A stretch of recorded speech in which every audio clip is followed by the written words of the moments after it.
There are men who shape history with swords. And then there are those who reshape it with words. In the soft glow of candlelight, in the quiet hours when most slept, one man sat hunched over parchment, writing the future into being. His name was Thomas Jefferson, a philosopher in a politician's world, a dreamer who built a nation with ink and ideals. His life was a paradox wrapped in contradiction, a man who penned the most beautiful words about freedom while holding others in chains. A visionary who loved solitude yet stood at the center of revolution.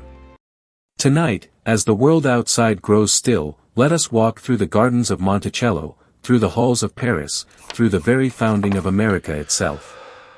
Let us meet the man behind the Declaration, the president who doubled a nation's size with a signature, the architect who built not just buildings, but the framework of democracy. This is not just history. This is a life lived in the tension between perfection and humanity. Between what we aspire to be, and what we are. So settle into this quiet hour. Let the day's noise fade away. And let us begin where all great stories begin, with a beginning that no one could have predicted. If these words carry you closer to rest tonight, if this voice becomes a companion in the gentle hours, consider letting it stay. Subscribe, so these stories can find you again when sleep calls. Let the gentle glow of a like remind us you were here. And if you'd share this quiet moment with someone who needs a peaceful night, you'd be passing on more than a video, you'd be passing on calm itself. Now, let the story continue. There are places where the earth itself seems to whisper possibility. In the Piedmont region of Virginia, where the land rolls gently between the coastal plains and the ancient Blue Ridge Mountains, such a place existed. It was called Shadwell. A plantation carved from wilderness, a home built on the edge of what was known and what was yet to be discovered. On April 13, 1743, in this house of wood and ambition, Jane Randolph Jefferson gave birth to her third child, a son. They named him Thomas. The world outside barely noticed. In London, King George II sat on his throne, ruling an empire that stretched across oceans. In the colonies, most people lived and died within 20 miles of where they were born. But this child, this red-haired boy who entered the world crying like any other, would grow to challenge kings, reshape maps, and write sentences that would outlive empires. Peter Jefferson, Thomas's father, was not a man of books. He was a man of action, of physical presence, of the kind of strength that could clear forests and chart rivers. He stood 6 feet 2 inches tall in an era when most men barely reached 5.5 feet. He was a surveyor, a mapmaker, a planter who understood that land was everything in colonial Virginia. When Thomas was small, he would watch his father bend over maps, tracing lines that divided wilderness into property, mystery into ownership. Peter taught his son to ride, to shoot, to understand the practical knowledge that kept a man alive and prosperous on the frontier. But more than this, Peter taught Thomas something subtle, something that couldn't be measured with surveyor's tools. He taught him that the world could be understood, that chaos could be ordered, that with careful observation and precise measurement, even the unknown could be known. Jane Randolph Jefferson was different. She came from one of Virginia's first families, the Randolphs, whose lineage stretched back to English nobility and colonial founding. She brought to Shadwell the weight of culture, the expectation of refinement, the understanding that a gentleman was made not just of land and labor but of learning and grace. Thomas inherited her slight frame, her sensitivity, her love of music and literature. From his mother's world, he learned that there were hierarchies beyond land ownership, that there were languages of manners and education that marked a person as clearly as any property deed. The tension between these two inheritances, his father's practical frontier strength and his mother's cultured aristocracy, would shape Thomas Jefferson for the rest of his life.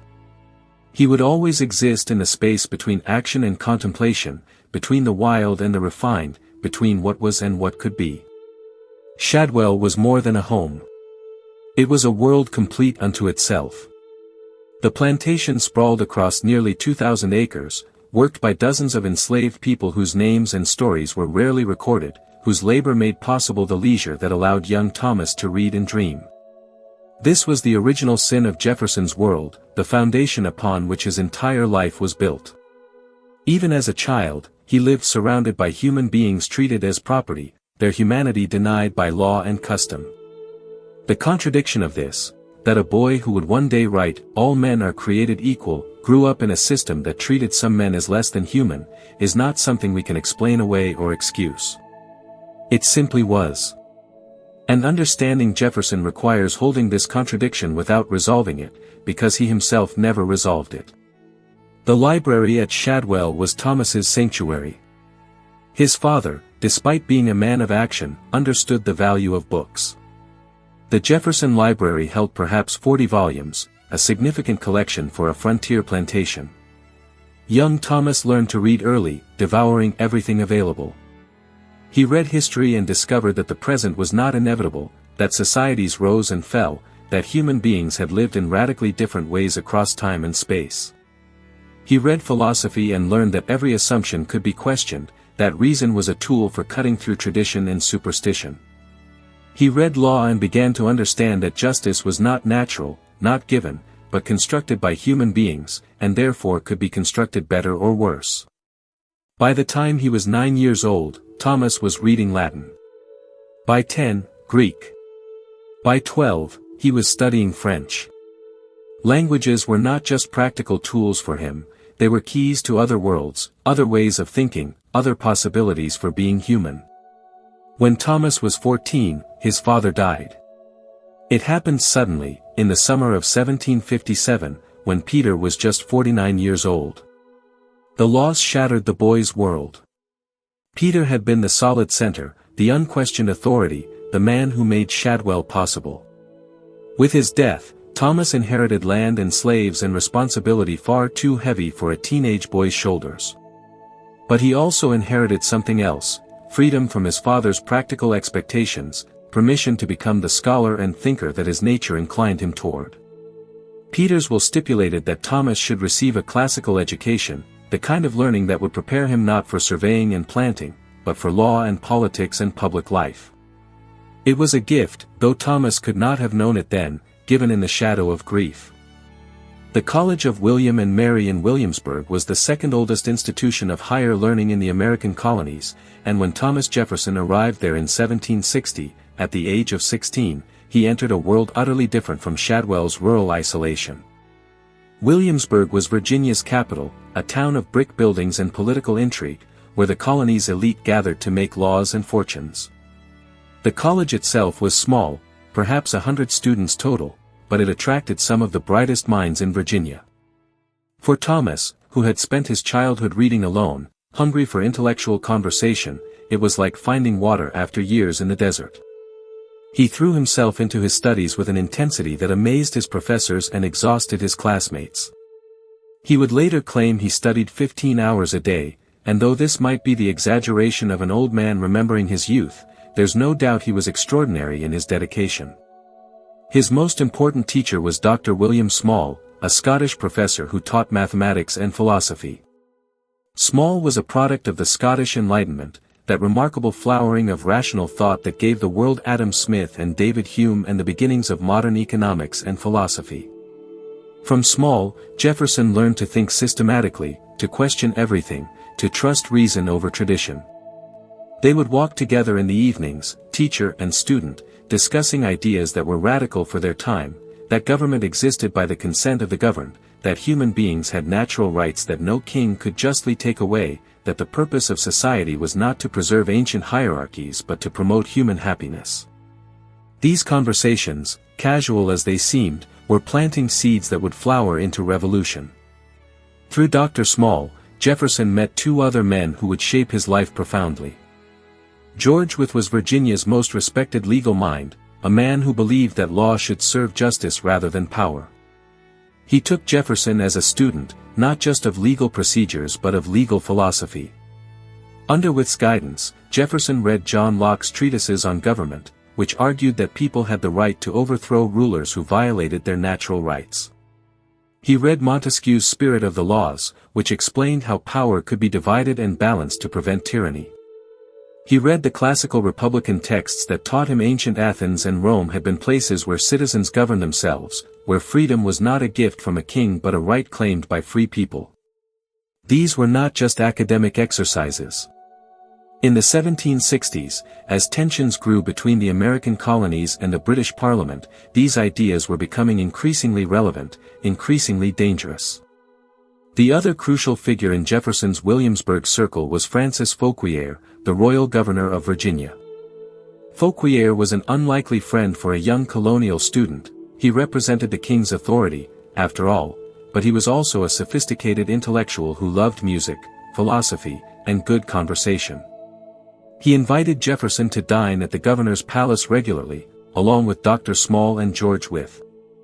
These dinners were Jefferson's introduction to the world of power, to the elegant social rituals that governed colonial politics.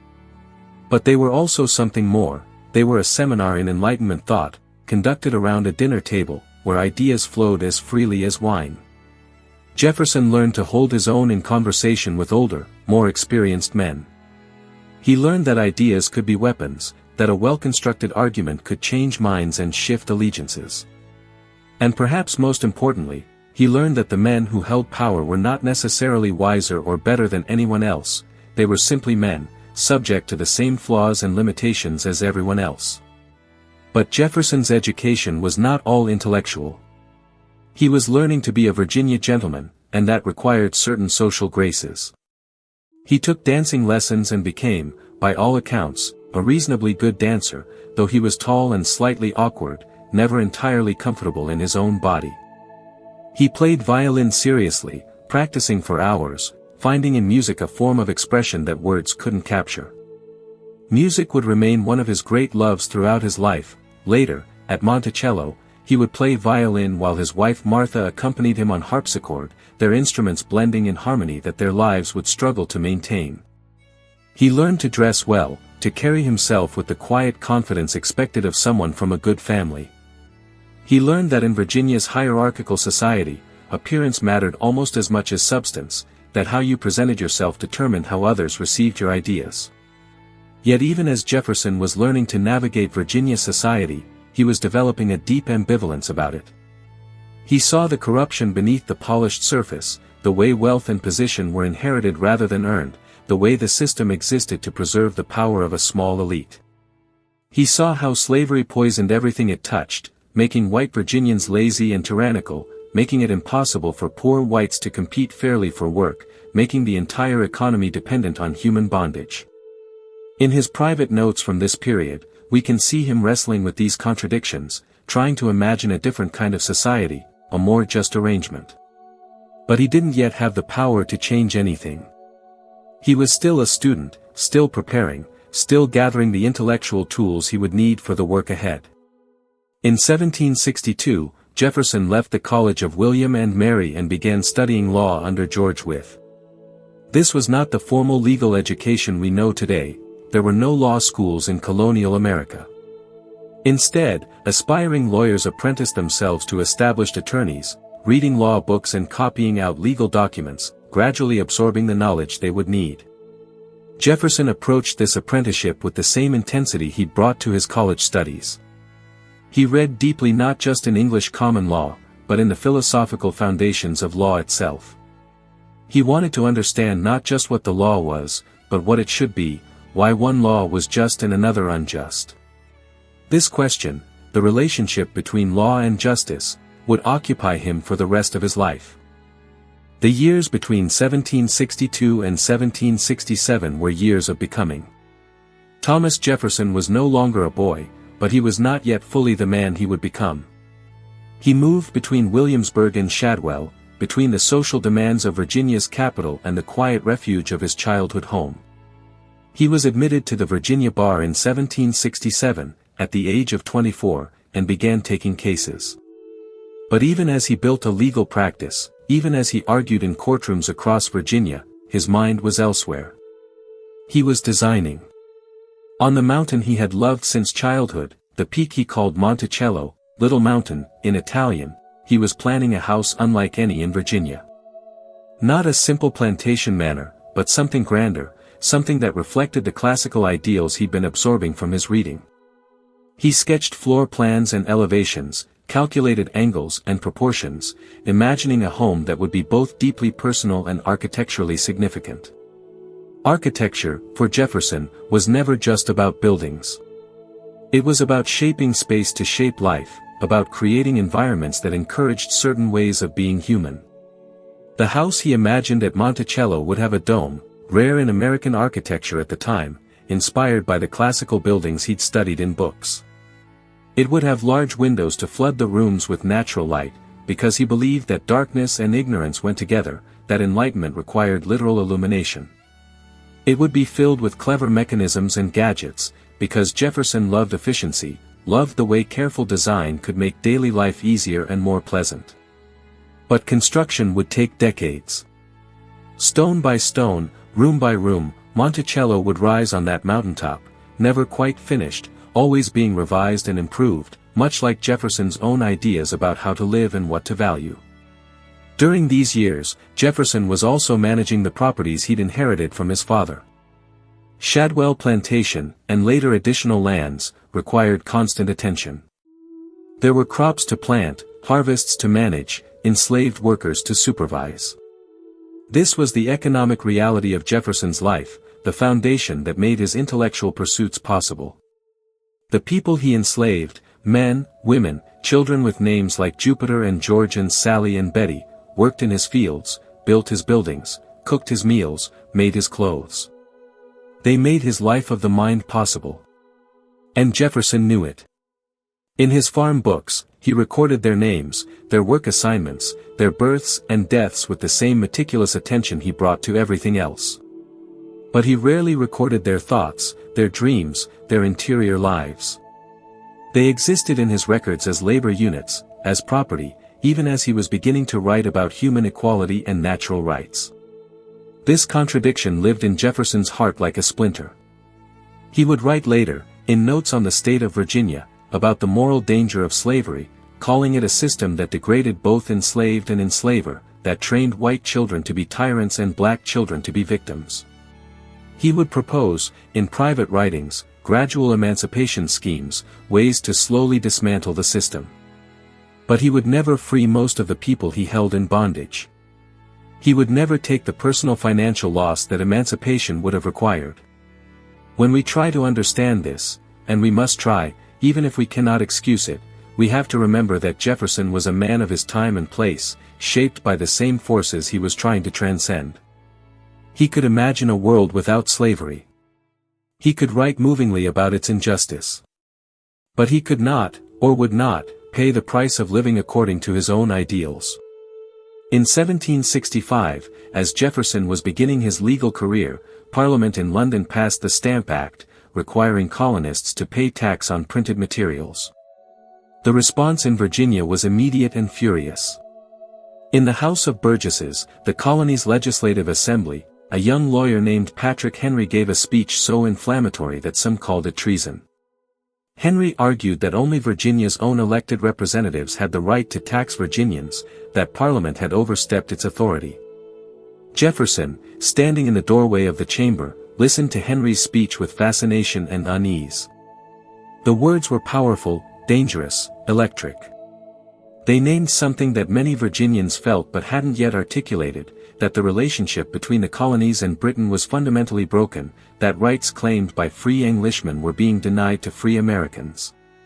Jefferson was not yet involved in politics himself, but he was watching carefully, thinking deeply about the principles at stake.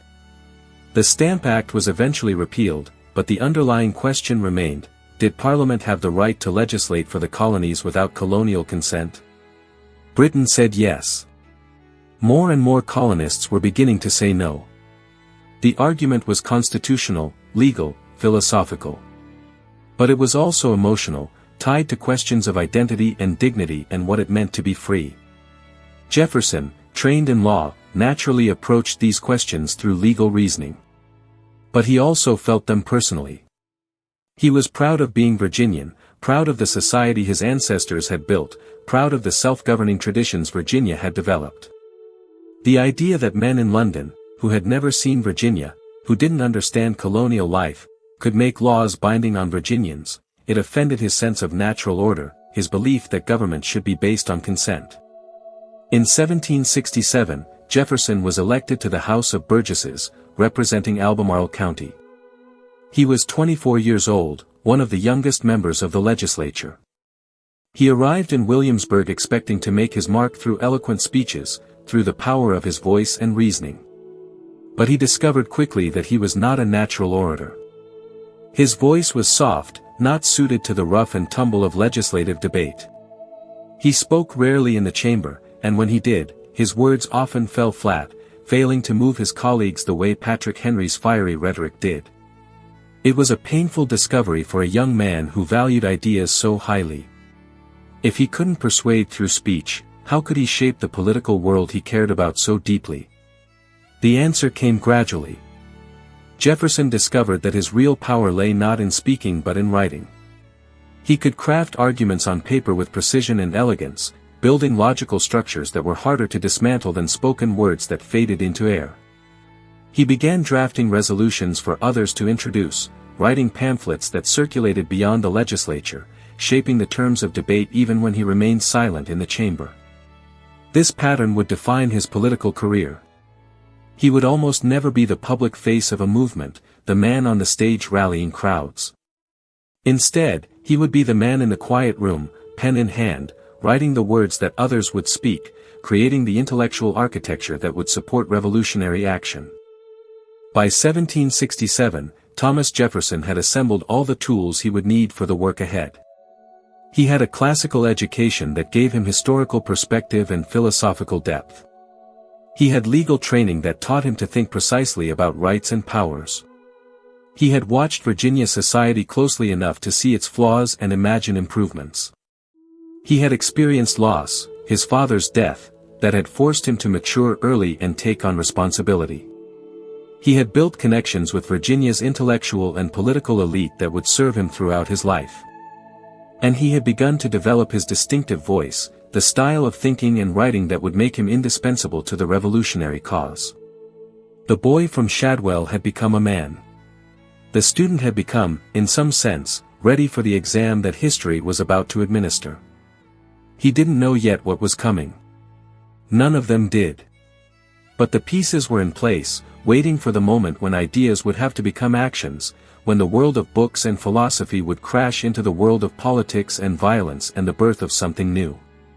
And in the quiet spaces of his heart, in the evenings at Shadwell when the work was done and the house was settling into sleep, Thomas Jefferson played his violin. The music rose into the Virginia night, beautiful and melancholy, expressing something that words never quite could, longing, perhaps, for a world that didn't yet exist, or maybe just the simple human need for beauty in the midst of a world that was often harsh and unjust. The music didn't change anything. It didn't free anyone or challenge any power.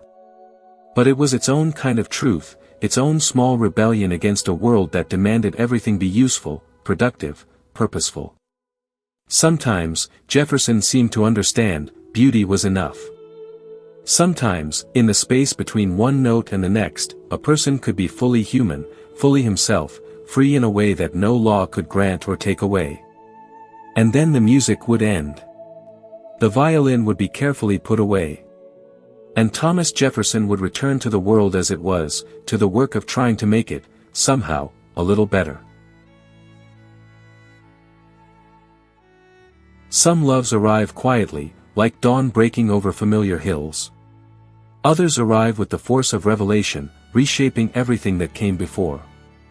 For Thomas Jefferson, both kinds of love would define the years between 1768 and 1776, love for a woman who would become his wife, and love for an idea that would become a nation. But first, there was the daily work of being a young lawyer in colonial Virginia, riding circuit from courthouse to courthouse, arguing cases about land disputes and debts and inheritances. The law practice gave Jefferson financial independence, though he was never particularly interested in money for its own sake. What it gave him, more importantly, was standing in Virginia society, a reputation as a serious man, a thinker, someone whose opinion mattered. And it gave him a window into how power actually worked in Virginia, how laws were applied differently depending on who you were, how justice and wealth were intertwined in ways that legal theory never quite acknowledged.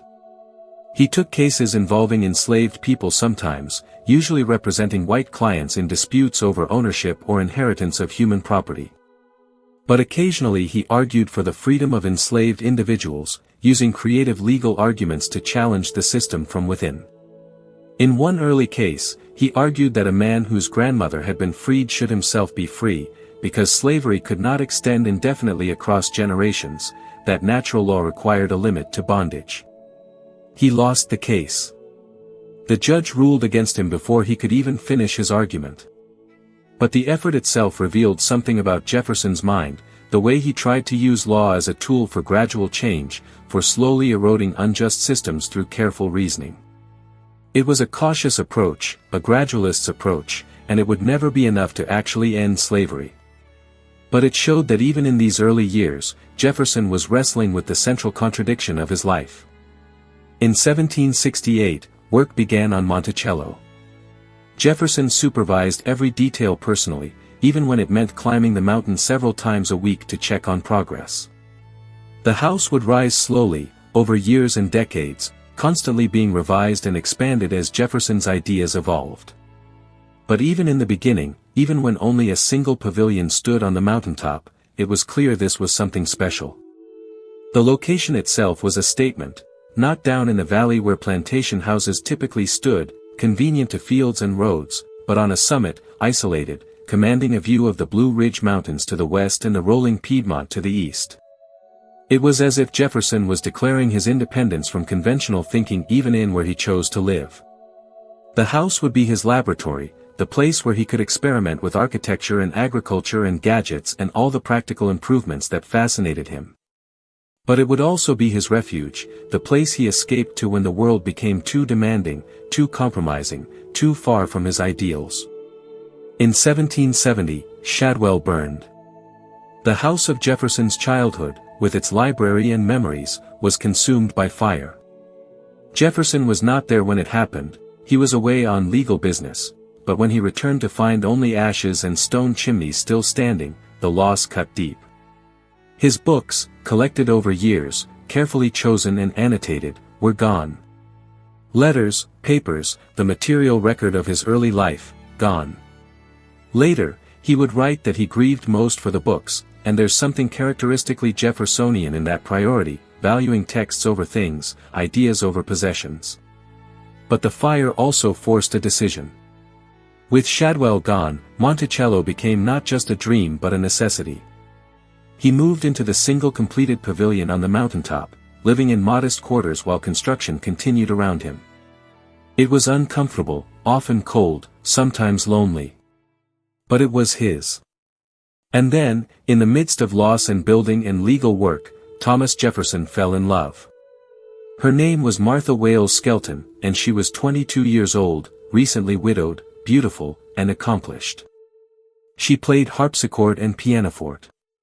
She sang. She had been educated well for a woman of her time, which meant she could read and write and manage a household and converse intelligently about books and music. When Jefferson met her, probably at a social gathering in Williamsburg or at a neighbor's plantation, something shifted in him. He had been courted by other young women, had shown interest in Rebecca Burwell years earlier only to fumble the relationship through excessive caution and indirection. But with Martha, he seemed more certain, more willing to risk vulnerability. They shared a love of music. He would play violin while she accompanied him, their instruments finding harmonies that seemed to reflect deeper emotional attunement. They were married on January 1, 1772, at the Forest, Martha's family estate. It was winter, and as the newlyweds traveled back to Monticello after the wedding, they encountered a snowstorm severe enough that they had to abandon their carriage and continue on horseback through deepening drifts. They arrived at Monticello late at night to find the servants asleep and the fires extinguished. The pavilion was freezing, dark, empty. But somewhere Jefferson found a bottle of wine, and they drank it together, laughing at the absurdity of their situation, warming themselves as much with joy as with the wine.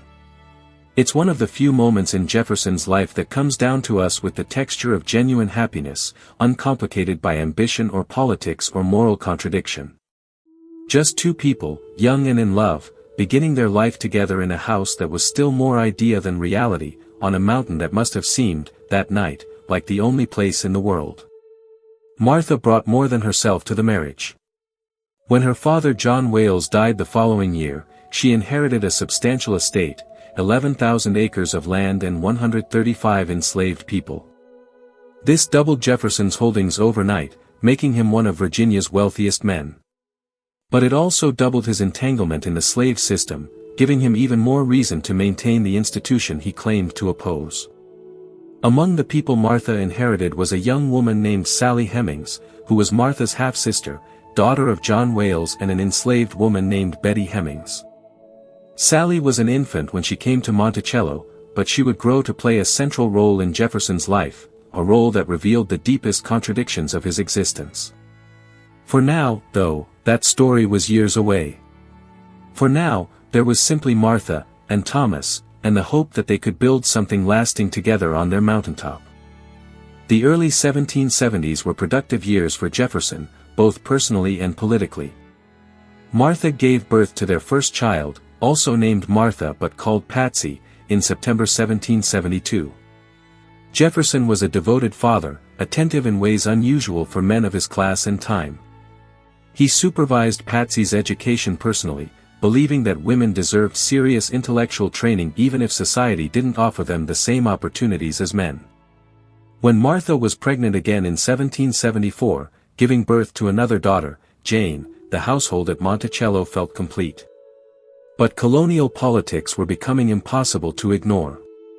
The conflict between Britain and the American colonies was intensifying, moving beyond arguments about taxes into something more fundamental, a crisis of authority, of legitimacy, of whether the old imperial system could survive the growing consciousness of American identity.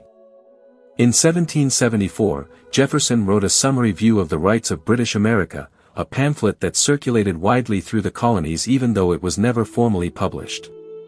In it, Jefferson made an argument that was radical for its time, that the American colonies owed no allegiance to Parliament, that their only connection to Britain was through the king, and that even this connection was voluntary, based on consent rather than compulsion. He traced colonial charters back to their origins, arguing that the first settlers had come to America as free people, conquering wilderness through their own labor, establishing their own governments by their own authority. Parliament, he insisted, had no more right to legislate for Virginia than Virginia had to legislate for Britain. It was a historical argument, grounded in close reading of documents and precedents. But it was also revolutionary in implication, because if Parliament had no authority over the colonies, then most of the laws Britain had passed in recent years, the taxes, the trade restrictions, the military impositions, were simply illegitimate, void, null. The pamphlet established Jefferson's reputation as one of the colony's most sophisticated political thinkers. When the First Continental Congress met in Philadelphia in 1774, Virginia's delegation carried copies of Summary View with them, distributing it to delegates from other colonies. Jefferson himself didn't attend. He was ill, one of the recurring health problems that would plague him throughout his life, mysterious ailments that seemed to strike when stress was highest. But his words were there, shaping the discussion, providing intellectual ammunition for those who were moving toward more radical positions. John Adams read it and recognized a kindred spirit, another lawyer intellectual who approached politics through careful reasoning rather than mere emotion. They would become friends, allies, rivals, and finally, after years of estrangement, reconciled friends again. But that long complicated relationship was just beginning. By the spring of 1775, the conflict had moved beyond words into violence. The battles at Lexington and Concord sent shockwaves through the colonies. British soldiers had fired on American militia. Blood had been spilled. The careful dance of constitutional arguments suddenly seemed inadequate to the moment. When the Second Continental Congress convened in May 1775, Jefferson was there as part of Virginia's delegation. Philadelphia was hot, humid, crowded with delegates and petitioners and soldiers. The Congress met in the Pennsylvania State House, and the debates were intense, often running late into the night. Some delegates still hoped for reconciliation with Britain, believing that King George III would recognize American rights if they just explained their position clearly enough. Others, like John Adams and Samuel Adams from Massachusetts, had moved beyond hope of reconciliation and were thinking about independence, though they couldn't say so openly yet. Jefferson was not a leading voice in these debates. He spoke rarely, still uncomfortable with public speaking, still better with pen than voice. But he was appointed to committees, trusted to draft documents and resolutions. He wrote well, everyone agreed. His prose was clear, elegant, persuasive without being bombastic. In June 1775, he was asked to draft a declaration explaining why the colonies had taken up arms against Britain. He wrote it quickly, arguing that Americans were fighting not for independence but for their rights as Englishmen, for the traditional liberties that Britain itself had once championed. It was still a moderate position, still hoping that somehow the conflict could be resolved without permanent separation.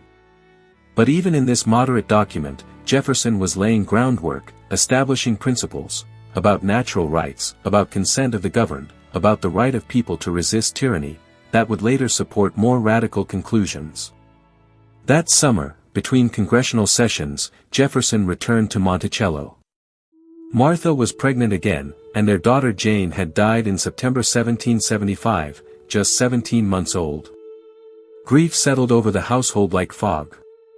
Jefferson threw himself into farming, into managing the plantation, into the daily work that demanded attention and offered distraction.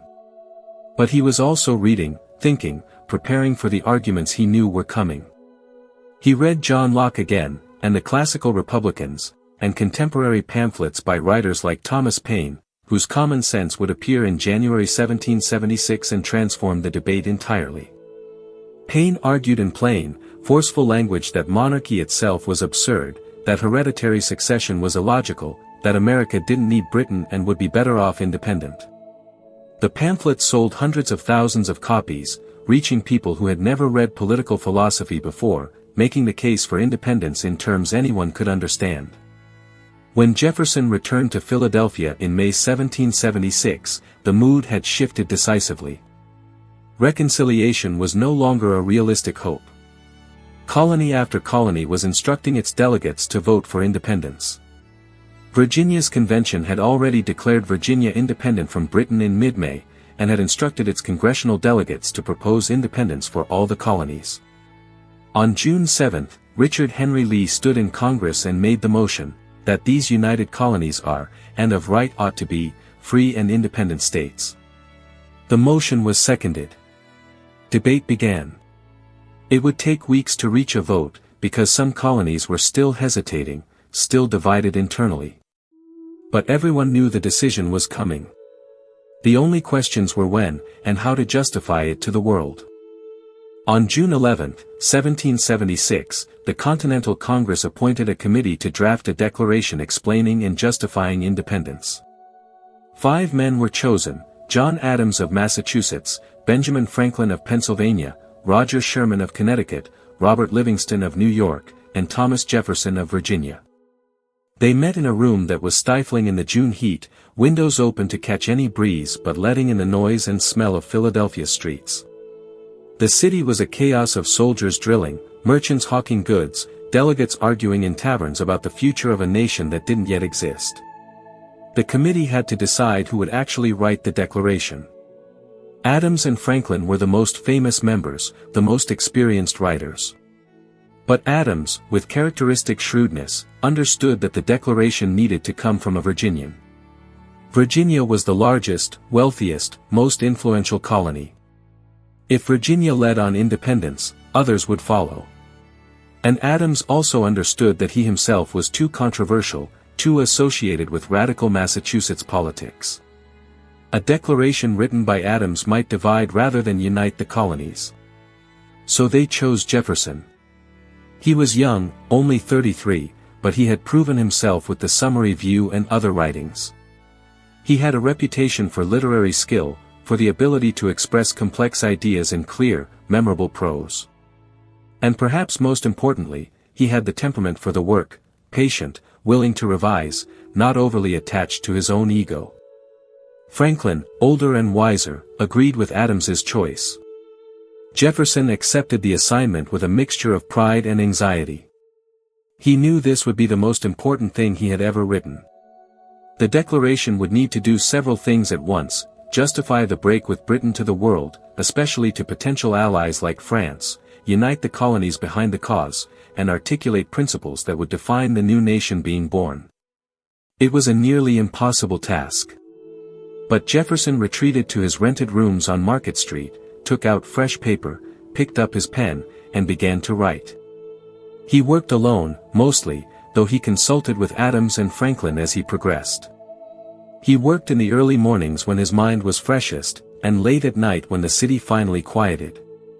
He wrote quickly, not agonizing over every word but letting the ideas flow in the clear, logical progression he had been developing for years.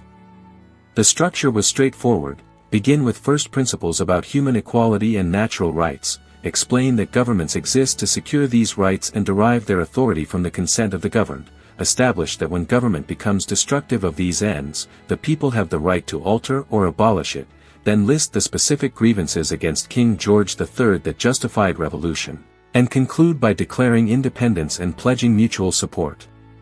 It was a legal brief, in a sense, prosecuting the king for violations of the colonists' rights.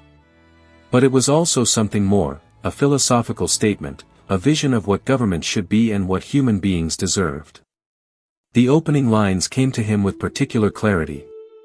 When in the course of human events, it becomes necessary for one people to dissolve the political bands which have connected them with another, and to assume among the powers of the earth, the separate and equal station to which the laws of nature and of nature's God entitle them, a decent respect to the opinions of mankind requires that they should declare the causes which impel them to the separation. These were not just words, they were a claim about history itself, about the idea that what the colonists were doing was not rebellion but rather a natural evolution, a necessary step in human progress. And then came the most famous lines Jefferson would ever write, lines that would echo across centuries: "We hold these truths to be self-evident, that all men are created equal, that they are endowed by their Creator with certain unalienable rights, that among these are life, liberty, and the pursuit of happiness." Self-evident. Not proven through elaborate argument, not derived from legal precedent or biblical authority, but simply true, obviously true to anyone who looked at human beings with clear eyes. All men created equal. Not made equal by law or government, not granted equality as a privilege, but created equal, as a fact of nature, as a foundational reality. Endowed with unalienable rights. Rights that couldn't be taken away, couldn't be surrendered, couldn't be legitimately violated by any government no matter how powerful. Life, liberty, and the pursuit of happiness. Jefferson had changed Locke's formula. Locke had written about life, liberty, and property. But Jefferson chose pursuit of happiness, a phrase that was both more expansive and more humane, suggesting that the purpose of life was not just survival or acquisition but flourishing, joy, the fulfillment of human potential. The irony, the terrible, unavoidable irony, was that Jefferson wrote these words while holding human beings in bondage. At Monticello, even as he penned, "All men are created equal," enslaved people were working his fields, building his house, making his life of intellectual leisure possible. He knew the contradiction. In his original draft, Jefferson included a passage condemning the slave trade, blaming King George for forcing slavery on the unwilling colonies, trying to shift responsibility away from American slaveholders. It was a self-serving passage, historically inaccurate, and Congress would ultimately delete it. But its inclusion revealed Jefferson's tormented awareness of the problem. He wanted to believe that slavery was Britain's fault, that independence would somehow make abolition possible. But he also wanted to keep his property, maintain his lifestyle, avoid the financial catastrophe that emancipation would bring. So he lived in the contradiction, writing beautiful words about freedom while denying it to hundreds of people who had more right to it than he did. Jefferson finished his draft and showed it to Adams and Franklin. They made minor changes, smoothing a few phrases, cutting some redundancies. Then on June 28, the committee presented the Declaration to Congress. For 3 days, delegates debated, argued, revised. They cut about a quarter of Jefferson's text, removing passages they found too inflammatory or too philosophical. Every cut wounded Jefferson. He had labored over these words, believed in their importance, felt each deletion as a personal diminishment. But he also understood the political necessity of compromise. The Declaration had to be something all the colonies could support, had to speak to practical politicians as well as philosophical idealists. Franklin, sitting next to Jefferson during the debates, noticed his distress and told him a story about a sign maker who wanted to say, "John Thompson, hatter, makes and sells hats for ready money," with a picture of a hat. But everyone who looked at the sign suggested changes. Hatter was redundant with the picture, makes and sells could just be sells, for ready money was unnecessary since who would sell hats on credit? In the end the sign read just, John Thompson, with a picture of a hat. Franklin's point was gentle, all writing improves with editing, and you can't take it personally. Jefferson smiled, but he never quite forgave Congress for what they did to his prose. On July 2, 1776, Congress voted for independence. 12 colonies voted yes, New York abstained but would approve later. The decision was made. America was no longer British. But the vote itself, momentous as it was, is not what we remember. We remember July 4, the day Congress approved the final text of the Declaration, the day Jefferson's words became the official voice of American independence. John Hancock signed first, as President of Congress, his signature large and bold, so George III can read it without his spectacles, as legend claims he said. The other delegates would sign over the following weeks, 56 men putting their names to a document that Britain would consider treason, that could cost them everything, their property, their freedom, their lives. They knew the risk. They signed anyway. And at the heart of what they signed were Jefferson's words, now no longer his alone but belonging to the nation, to history, to anyone who would ever struggle for freedom against tyranny. The Declaration of Independence spread quickly through the colonies. It was printed as a broadside, read aloud in town squares and churches, published in newspapers. Crowds gathered to hear it, and when it was finished, they cheered, rang bells, tore down statues of King George. Something had shifted, irreversibly. The colonies were no longer fighting for their rights within the British Empire, they were fighting to create something new, a republic based on principles of equality and consent, a nation unlike any that had existed before. Whether it would survive was uncertain. Britain was the most powerful empire on earth, with professional armies and a mighty navy. The colonies were poor, divided, militarily inexperienced. Most observers expected the rebellion to fail, expected Britain to crush it within a year or two. But the Declaration had given the cause something beyond military strategy, it had given it moral force, philosophical justification, a vision of human dignity that would inspire people far beyond America's shores. Jefferson didn't stay in Philadelphia to see all of this unfold. He was desperate to return to Virginia, to Martha, who was ill again, weakened by repeated pregnancies and the loss of children. He had done what Congress needed him to do. He had written the words. Now others would have to do the fighting, the dying, the long hard work of turning ideals into reality. He rode south through the summer heat, heading back to his mountain, to his family, to the private life he always preferred to public service. Behind him, his words marched on without him, taking on meanings he might not have intended, inspiring causes he might not have supported. All men are created equal, would be quoted by abolitionists demanding an end to slavery, by suffragists demanding votes for women, by civil rights activists demanding equal treatment under law. The words had escaped their author's control, had become larger than the man who wrote them. And perhaps that was as it should be.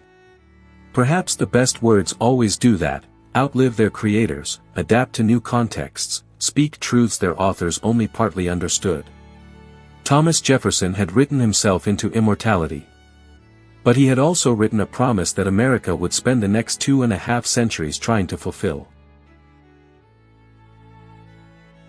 Grief has a way of hollowing a person out, leaving only the shell of who they used to be. When Martha Jefferson died on September 6, 1782, just 4 months after giving birth to their 6th child, Thomas Jefferson nearly died with her.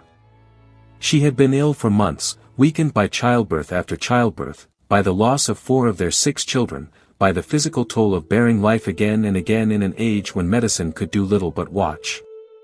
Jefferson stayed by her bedside those final weeks, barely sleeping, barely eating, holding her hand as she slipped away. In those last hours, Martha made him promise something. What exactly, we don't know, because Jefferson never spoke of it publicly, never wrote it down. But family tradition suggests she asked him never to remarry, never to give her children a stepmother. If so, it was a promise he would keep, remaining a widower for the remaining 44 years of his life. When she died, Jefferson collapsed. Not metaphorically, literally. He fainted, and when he revived, he locked himself in his room for 3 weeks. His daughter Patsy, only 10 years old, would remember hearing him pacing at night, back and forth, hour after hour, a man wrestling with despair in the darkness. When he finally emerged, his friends barely recognized him. He had aged years in weeks. His face was gaunt, his eyes empty. He couldn't bear to be at Monticello, where every room held memories of Martha. He rode his horse obsessively, for hours each day, riding through the Virginia woods as if he could outrun his grief. His family worried he might never recover, that the intellectual light that had burned so brightly in him had simply gone out. But slowly, gradually, life began to reassert itself. His surviving children needed him. His country needed him. And perhaps most importantly, he needed work, needed purpose, needed something to pull him back into the world of the living. In 1783, Congress appointed Jefferson as a peace commissioner to join Benjamin Franklin and John Adams in Paris, where they were negotiating the treaty to end the Revolutionary War. But by the time Jefferson could arrange to travel, the treaty was already signed. Instead, Congress redirected him. He would go to Paris anyway, as minister plenipotentiary, essentially America's ambassador to France, one of the most important diplomatic posts the young nation had. It was an opportunity to escape Virginia, to leave behind the memories that haunted every corner of Monticello, to immerse himself in work that mattered. In July 1784, Jefferson sailed for France, taking Patsy with him but leaving his 2 younger daughters with relatives, a decision that would haunt him with guilt. The voyage took nearly a month, and when they finally landed in France, Jefferson was stepping into a world unlike anything he had ever known. Paris in the 1780s was the intellectual capital of the Western world, a city of salons and theaters, of philosophers and scientists, of art and music and ideas. The Enlightenment that Jefferson had known only through books was here embodied in living people and vital institutions. He met the great French thinkers, Condorcet, Lafayette, the aging Voltaire's disciples. He attended gatherings where the latest scientific discoveries were debated, where political reform was discussed with an urgency that felt familiar from his own revolutionary experience. France was a monarchy, but it was a monarchy straining at its seams, full of people who looked to America as proof that another kind of government was possible. Jefferson found himself not just representing America but embodying it, living proof that a republic could produce civilized, educated, sophisticated citizens, not just the crude frontiersmen that many Europeans imagined. He rented a house on the Champs-Élysées, a fashionable address, and set about furnishing it in a style that balanced American simplicity with French elegance. He acquired art, books, wine, spending more than he could afford, but unable to resist the treasures available in Paris's shops and markets. He sent Patsy to a convent school, the Abbaye Royale de Panthemont, where she would receive the finest education available to girls, learning French, music, drawing, all the accomplishments expected of a lady. And slowly, Paris began to work its magic on Jefferson. The city's beauty, its culture, its intellectual vibrancy, all of this began to fill the empty spaces that Martha's death had left. He would never stop mourning her. But he could learn to live again, to find joy in new experiences, to imagine a future beyond grief. His official duties were demanding. As minister to France, Jefferson was responsible for negotiating trade agreements, arranging loans, representing American interests at the French court. He worked to open French markets to American goods, tobacco, rice, wheat, arguing that France should trade with America rather than Britain, that the two republics, though France wasn't yet a republic, were natural allies. He dealt with the endless complications of Franco-American relations, smoothing over misunderstandings, explaining American politics to puzzled French officials who couldn't quite understand how a government without a king could function. And he worked to maintain America's credit, trying to convince French bankers to extend loans to a nation that was poor, politically unstable, and not particularly good at paying its debts. It was frustrating work, often tedious, but Jefferson approached it with his characteristic diligence, writing detailed reports, maintaining careful records, representing his country with dignity even when circumstances were difficult. But beyond the official duties, Jefferson was engaged in a different kind of work. He was studying. He observed everything about France, taking notes on agriculture, architecture, government, social customs. He wanted to understand what made French society function, what Americans could learn from it, what mistakes America should avoid. He traveled through southern France, examining Roman ruins and studying winemaking techniques, sending back detailed observations and even olive trees and rice seeds that he hoped could be cultivated in America. He was particularly interested in French architecture, which combined classical principles with practical functionality. The buildings he saw in Paris and provincial France would deeply influence his later architectural work at Monticello and the University of Virginia. He filled notebook after notebook with sketches and measurements, treating architecture as a language that could express Republican ideals, simplicity, proportion, functionality, beauty that served purpose rather than mere display. In the spring of 1785, Jefferson met Maria Causeway. She was 27, beautiful, accomplished, a painter good enough to exhibit at the Royal Academy, a musician skilled on the harp. She was also married, unhappily, to Richard Causeway, a successful miniaturist who was wealthy, vain, and apparently uninterested in his wife beyond her value as a social ornament. Jefferson was 42, still grieving Martha, not looking for romance. But when John Trumbull, an American artist studying in Paris, introduced them, something sparked. They spent the day together, Jefferson abandoning his planned appointments, something he almost never did, walking through Paris, visiting galleries, talking about art and music and ideas. It was the beginning of a relationship that would be brief, intense, and ultimately impossible. For 6 weeks that autumn, they saw each other almost daily.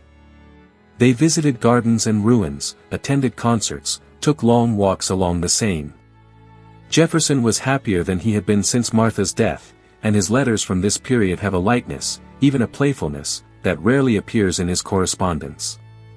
He was falling in love, or something close to it, experiencing the peculiar mixture of joy and pain that comes from wanting something you can't fully have. Maria was married, Catholic, bound by conventions that Jefferson the rationalist might have dismissed but that Maria the believing woman took seriously. And Jefferson himself was constrained, by his position as American minister, by his own sense of propriety, by the promise he had made to Martha. So whatever happened between them remained in that ambiguous space between friendship and romance, intimacy that stopped short of consummation, at least as far as we can know from the incomplete record they left. When Maria had to return to London in October, Jefferson was devastated.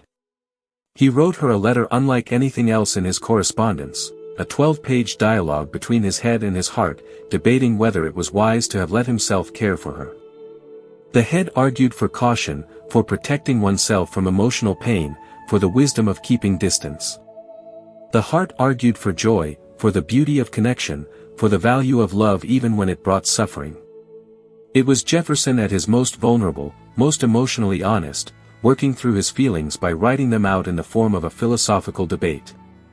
The letter revealed how deeply the Enlightenment had shaped him. Even his most intimate emotions had to be examined rationally, analyzed, understood through logical frameworks.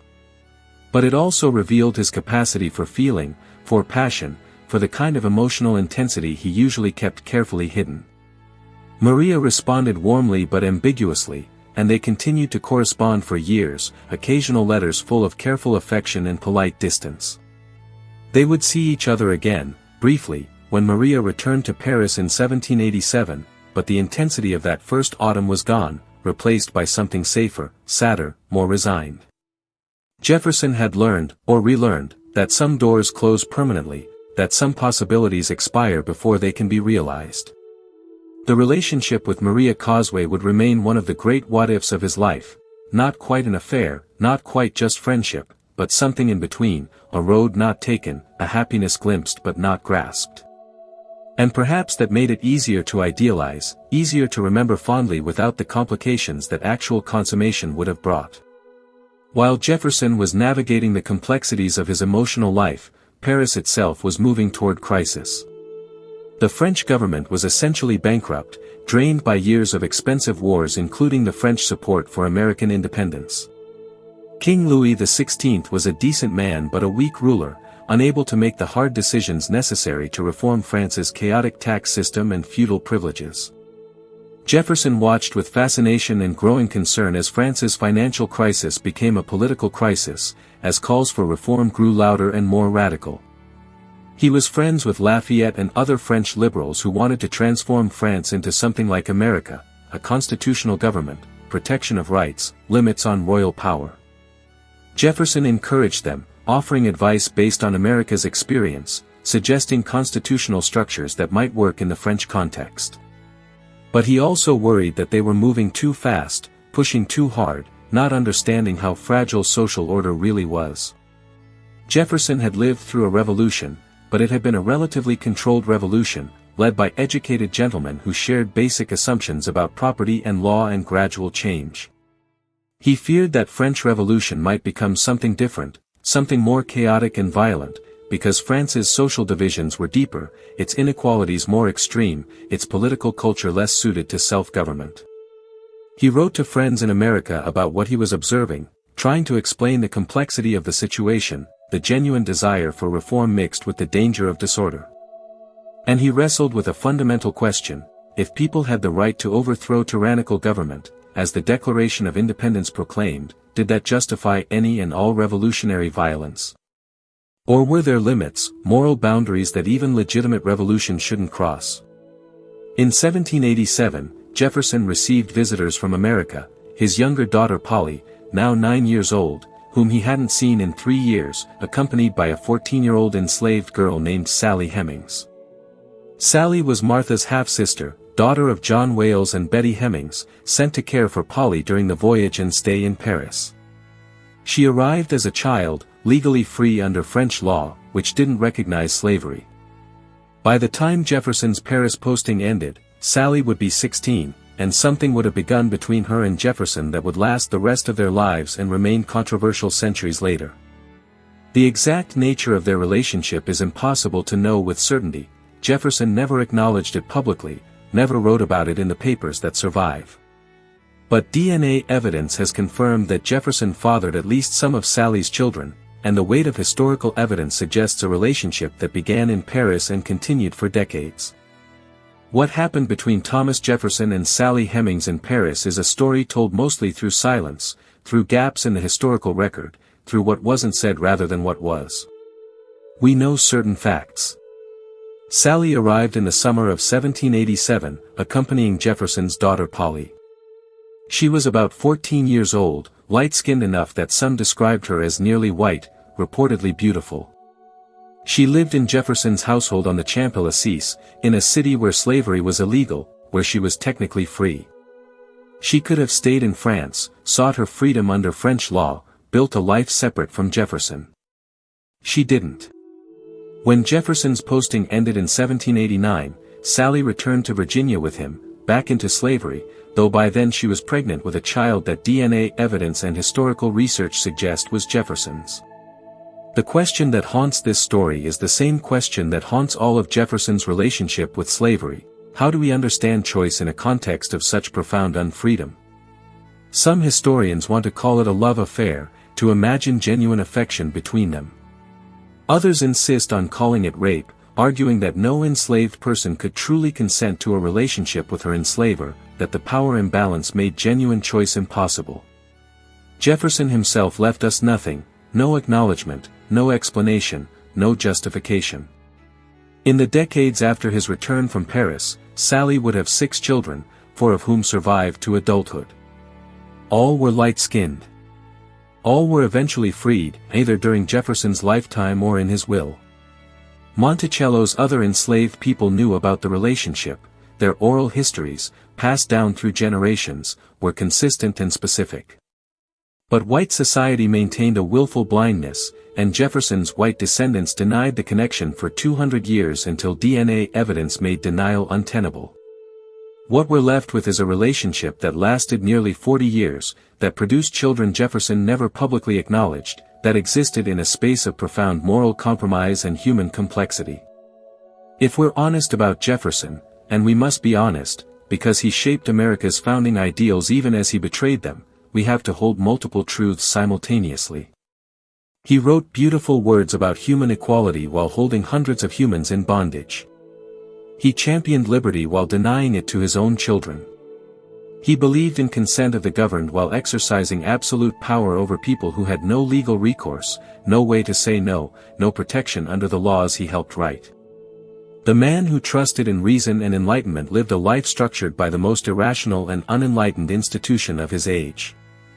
And unlike some of his contemporaries who eventually freed their slaves, Washington freed his in his will, Jefferson freed only a handful, all members of the Hemmings family, all likely his own children or the children of his father-in-law. The rest he kept in bondage until his death, and then they were sold to pay his debts, families separated, lives destroyed so that Jefferson's creditors could be satisfied. Paris in 1788 and 1789 was becoming impossible to ignore. The financial crisis had deepened into political crisis. King Louis XVI, desperate for money, had finally called the Estates General, an assembly of representatives from the three estates, clergy, nobility, and commoners, that hadn't met in over a century and a half. Jefferson watched as the Third Estate, representing common people, declared itself the National Assembly and began demanding fundamental reforms.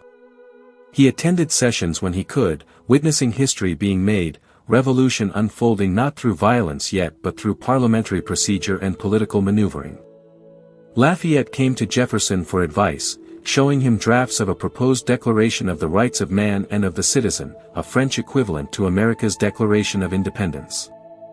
Jefferson made suggestions, drawing on his experience drafting the American Declaration, trying to help his French friends avoid the mistakes he thought Americans had made. But Jefferson was also increasingly concerned that France was moving toward dangerous instability. The economic suffering was real, bread prices had skyrocketed, ordinary people were hungry, angry, desperate. The aristocracy seemed oblivious, unwilling to give up their privileges even to save themselves. Jefferson could see that the old order was dying, but he wasn't sure what would replace it. Revolution was necessary, he believed. France needed fundamental reform, needed to dismantle feudal privileges and establish constitutional government. But revolution was also dangerous, especially when driven by hunger and rage rather than philosophical principle. He hoped France could achieve what America had achieved, orderly transition to republican government, reform without chaos, liberty without anarchy. But deep down, he suspected it wouldn't be that simple, that France's revolution would be bloodier, messier, harder than America's had been. In the spring of 1789, Jefferson requested permission to return to America for a visit.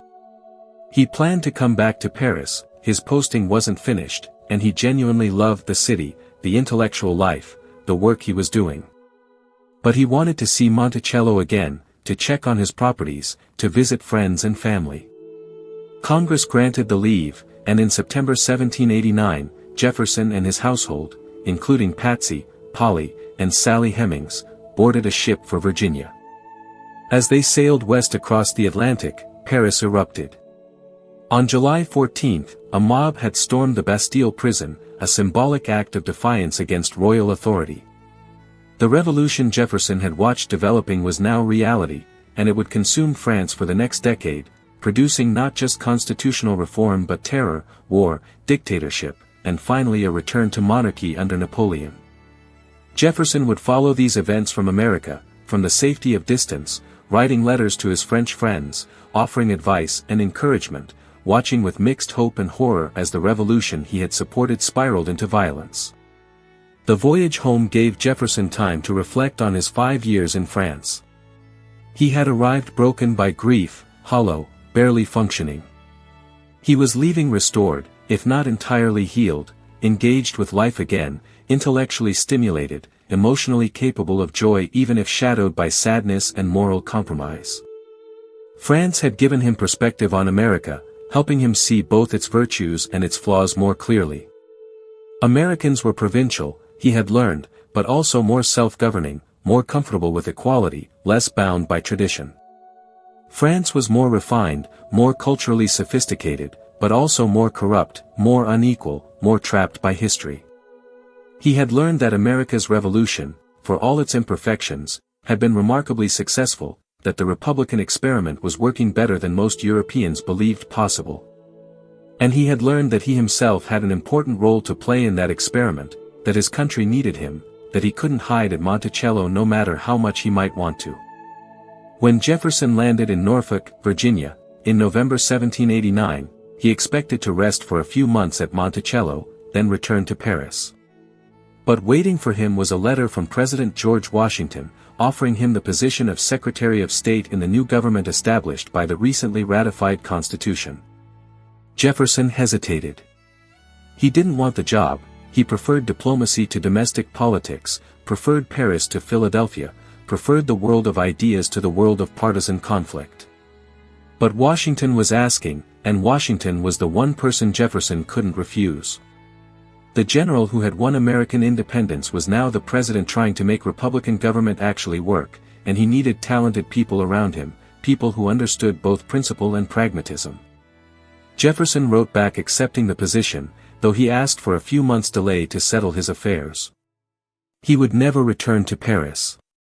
The city that had restored him, the life he had built there, the intellectual freedom he had enjoyed, all of that was now past.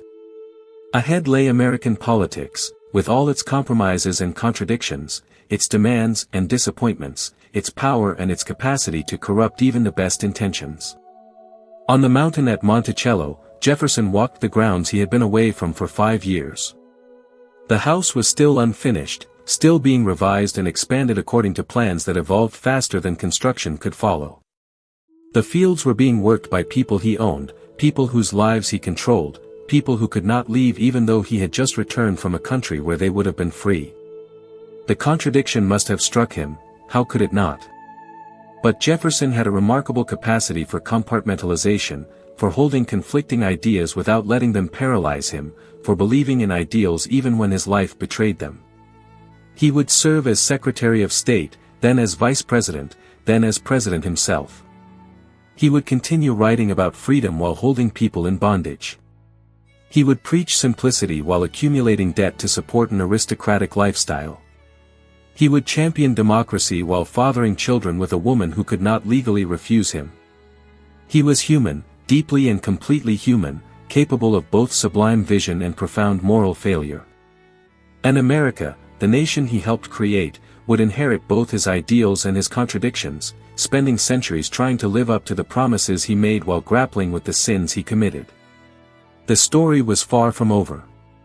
In some ways, it was only beginning.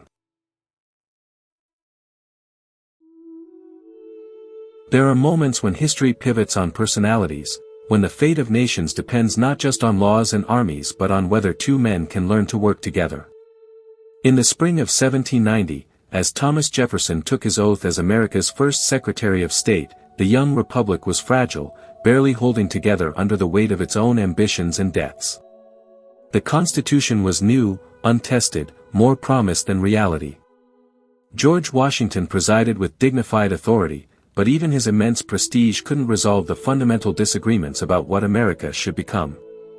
And walking into Washington's cabinet, Jefferson was about to collide with a man whose vision of America was radically different from his own, Alexander Hamilton, Secretary of the Treasury, brilliant, ambitious, and utterly convinced that he knew how to save the Republic from collapse. Hamilton was young, only 35, but he had a mind that worked like lightning, seeing connections others missed, finding solutions where others saw only problems. He was also everything Jefferson instinctively distrusted. Hamilton loved cities, commerce, banks, manufacturing, the whole apparatus of modern capitalism that Jefferson thought corrupted Republican virtue. Hamilton believed in strong central government, in federal power that could override states when necessary. He admired the British system, thought America should imitate it, believed that only a powerful national government could make America prosperous and secure. To Hamilton, Jefferson's vision of a nation of independent farmers was nostalgic fantasy, impossible in a world where nations competed for power and wealth. To Jefferson, Hamilton's vision was tyranny dressed up as progress, a betrayal of everything the Revolution had fought for. Their first major clash came over Hamilton's financial plan. The federal government had inherited massive debts from the Revolutionary War, and most people agreed something had to be done. But Hamilton's solution was characteristically bold and controversial. The federal government should assume all the state debts, consolidating them into one national debt. This debt should be repaid in full, establishing America's credit in international markets. And to fund this, Hamilton proposed creating a national bank, a Bank of the United States, that would manage government finances and provide credit to support economic development. To Jefferson, this plan was dangerous on multiple levels. It rewarded speculators who had bought up debt certificates for pennies and would now profit enormously. It concentrated power in the federal government at the expense of states. And the national bank was, in Jefferson's reading of the Constitution, simply unconstitutional. The Constitution didn't grant Congress the power to create banks, so Congress couldn't do it. The debate over Hamilton's plan consumed Washington's cabinet through the spring and summer of 1790. Jefferson argued against it passionately, drafting memoranda explaining why the bank was unconstitutional, why assumption of state debts was unfair to states like Virginia that had already paid much of their debt. Hamilton argued back with equal passion, insisting that without his plan, the government would collapse, that America would remain weak and poor, at the mercy of European powers. Washington listened to both men, torn between competing visions, trying to find a path forward that wouldn't tear his administration apart. The impasse seemed impossible to resolve. And then, in June 1790, Jefferson hosted a dinner. It was a small gathering, just Hamilton, James Madison, and Jefferson, sharing a meal at Jefferson's rented house in New York, where the government was temporarily located. Over dinner and wine, they worked out a compromise. Hamilton would get his assumption plan and his bank. In return, the capital would move south, first to Philadelphia for 10 years, then permanently to a new city to be built on the Potomac River between Maryland and Virginia. It seemed like political genius, everyone got something, the crisis was resolved, the Republic was saved. But Jefferson would come to regret this dinner for the rest of his life. He felt that Hamilton had manipulated him, that he had been too naive about political maneuvering, that he had enabled the very concentration of federal power he opposed. The compromise might have held the government together in 1790, but it deepened the philosophical divide between Jefferson and Hamilton, transforming policy disagreement into personal animosity. As Secretary of State, Jefferson's formal responsibilities were foreign affairs, but the conflict with Hamilton kept pulling him into domestic politics. Hamilton's vision was winning, piece by piece. The bank was established. Federal power was expanding. A whole system was being built, tariffs to protect manufacturing, subsidies to encourage industry, financial instruments that enriched merchants and speculators. To Jefferson, it looked like America was becoming a copy of Britain, recreating the very corruption and inequality the Revolution had been fought to escape. And he couldn't understand why Washington, the great hero of independence, was allowing it to happen. Washington liked Hamilton, trusted his financial expertise, valued his administrative efficiency. When Jefferson complained about Hamilton's overreach, Washington urged moderation, compromise, unity. But Jefferson was coming to believe that compromise was impossible, that Hamilton's vision and his own couldn't coexist, that America had to choose. By 1791, political factions were forming around Jefferson and Hamilton, though neither man would have called them parties. Parties were considered dangerous, divisive, symptoms of corruption. But that's what they were becoming. Hamilton's supporters called themselves Federalists, advocating for strong central government and commercial development. Jefferson's supporters began calling themselves Democratic Republicans, championing states' rights and agrarian virtue. Newspapers aligned with each faction, publishing increasingly vicious attacks. Hamilton's papers portrayed Jefferson as a dangerous radical, a French-loving atheist who would plunge America into chaos. Jefferson's papers portrayed Hamilton as a would-be monarch, a corrupt schemer who wanted to enslave Americans to bankers and aristocrats. The discourse was brutal, personal, unforgiving, not so different from political discourse today, if we're honest. Jefferson hated every moment of it. He was not built for political combat, for the daily grind of partisan warfare, for the necessity of attacking opponents and defending himself in public. He preferred ideas to personalities, principles to tactics, the quiet of Monticello to the noise of Philadelphia. Throughout his time as Secretary of State, he repeatedly tried to resign, sending Washington letter after letter explaining that he wanted to retire, to return to his farm, to leave politics behind. And every time, Washington persuaded him to stay, arguing that the nation needed him, that his resignation would signal division in the administration, that he owed it to the Republic to continue serving. Jefferson stayed, but with increasing resentment, feeling trapped in a role he never wanted, fighting battles he was losing. The French Revolution complicated everything. In 1793, France descended into the Reign of Terror, revolutionary tribunals executing thousands, including King Louis XVI and Queen Marie Antoinette. The revolution Jefferson had cautiously supported had become a bloodbath, and Americans were divided about how to respond. Federalists pointed to the terror as proof that revolution was dangerous, that order and authority were necessary to prevent chaos. Democratic Republicans argued that despite its excesses, the French Revolution was still fighting for liberty against tyranny, that America should support its fellow republic. Jefferson personally was troubled by the violence. He had friends in France who were fleeing or being executed, but he remained sympathetic to the revolutionary cause, believing that short-term bloodshed might be necessary for long-term freedom. Then France and Britain went to war, and America was caught in the middle. Hamilton wanted to support Britain, America's largest trading partner and a stable constitutional monarchy. Jefferson wanted to support France, America's ally during the Revolution and a fellow republic fighting against monarchy. Washington tried to maintain neutrality, issuing a proclamation that America would not take sides. But neutrality proved impossible in practice. British ships were seizing American vessels and impressing American sailors into the Royal Navy. French privateers were attacking American merchants in the Caribbean. Both sides pressured America to choose, to recognize that neutrality was a fantasy in a world at war. The crisis exposed how deeply divided Americans were about their nation's identity and purpose. Were they children of Britain, bound by cultural and economic ties? Or were they something new, a revolutionary republic that should oppose monarchy wherever it appeared?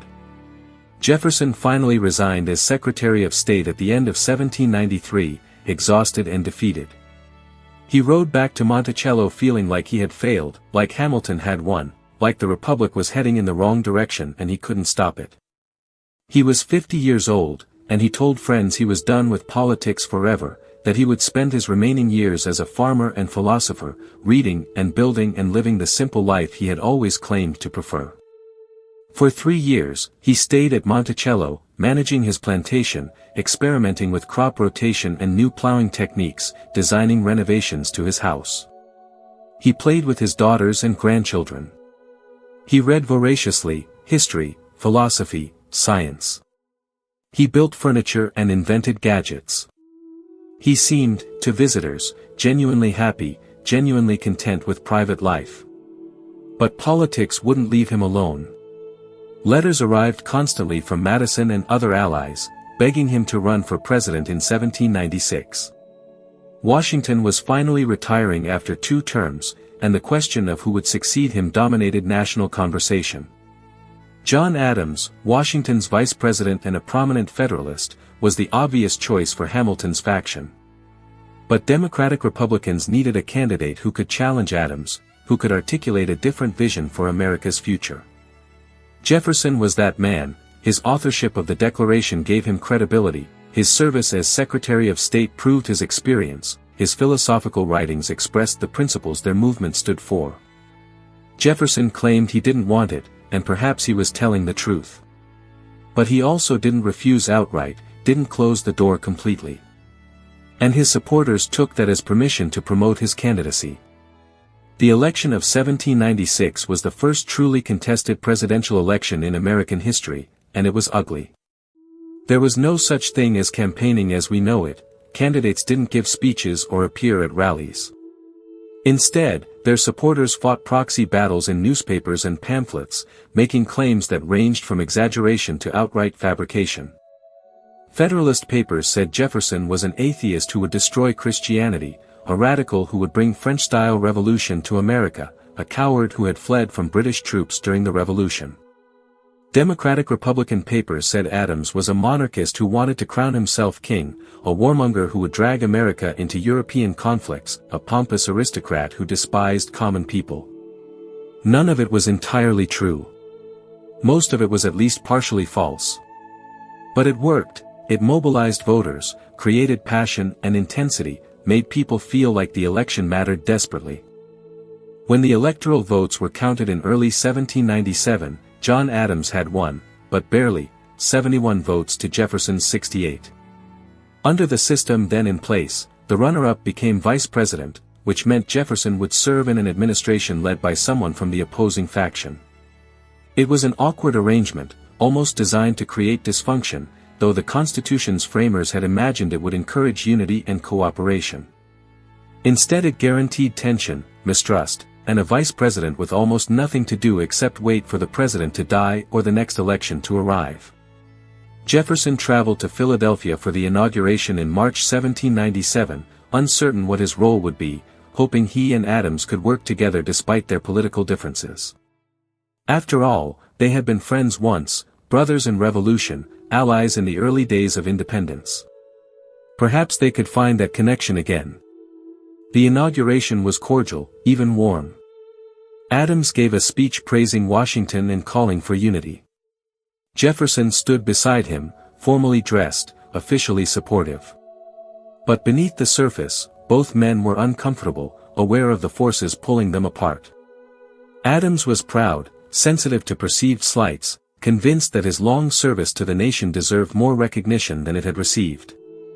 Jefferson was philosophical, certain of his principles, troubled by what he saw as Adams's drift toward British-style government. And hovering over both of them was Alexander Hamilton, no longer in government but still immensely influential among Federalists, manipulating events from behind the scenes, treating Adams with barely concealed contempt while viewing Jefferson as an existential threat to everything he had built. Jefferson's 4 years as vice president were among the most frustrating of his life. He had almost no official duties beyond presiding over the Senate, where he sat silently while others debated and voted, unable to participate directly in the arguments. He wasn't consulted on major decisions. Adams's cabinet, inherited largely from Washington, was more loyal to Hamilton than to the president they supposedly served. Jefferson found himself isolated, watching from the margins as policies he opposed were implemented, unable to stop them, feeling increasingly like his presence legitimized an administration whose direction he fundamentally disagreed with. He spent as much time as possible at Monticello, away from Philadelphia's political intrigue, managing his plantation and corresponding with allies about how to prepare for the next election. The crisis that defined Adams's presidency was the quasi-war with France, an undeclared naval conflict that grew out of French anger at American neutrality. French ships attacked American merchants, seizing cargoes and holding crews for ransom. Americans demanded action, and Federalists saw an opportunity to build support by standing up to France. Adams sent diplomats to negotiate, but the French government demanded bribes before it would even talk. American public opinion turned sharply anti-French, and suddenly the Federalists were riding a wave of patriotic fervor. War seemed inevitable. Hamilton wanted war, seeing it as a chance to build a large standing army that he would command, an army that could be used not just against France but potentially against domestic enemies, meaning Democratic Republicans like Jefferson. But Adams surprised everyone. He didn't want war. Despite pressure from his own party, despite Hamilton's machinations, despite the political cost, Adams sent new diplomats to France to negotiate peace. It was an act of courage and principle that would cost him his political career, but it prevented a disastrous war that America wasn't prepared to fight. Jefferson, watching from the sidelines, respected Adams's decision even as their political divide widened. Years later, after both had left office and renewed their friendship, Jefferson would say that Adams's decision to pursue peace was the single greatest service he rendered the nation. But at the time, all Jefferson could see was the damage being done by other Federalist policies, particularly the Alien and Sedition Acts. The Alien and Sedition Acts, passed in 1798, were the Federalists' attempt to silence opposition in the name of national security. The Alien Act gave the president power to deport foreigners considered dangerous, aimed at Irish and French immigrants who tended to support Democratic Republicans. The Sedition Act made it a crime to publish false, scandalous, and malicious statements about the government, aimed directly at Democratic Republican newspapers that criticized Adams and his policies. To Jefferson, these laws were tyranny, pure and simple. They violated the First Amendment's protection of speech and press. They gave the federal government power to punish political opposition. They proved everything he had warned about, that once you started concentrating power in the federal government, there was no limit to how far it could go. People were being arrested for criticizing the president, newspaper editors were being fined and imprisoned, and Federalist judges were enforcing these laws enthusiastically, making no pretense of impartiality. Jefferson fought back, but he had to do it carefully, secretly. He couldn't openly oppose the laws without risking prosecution himself.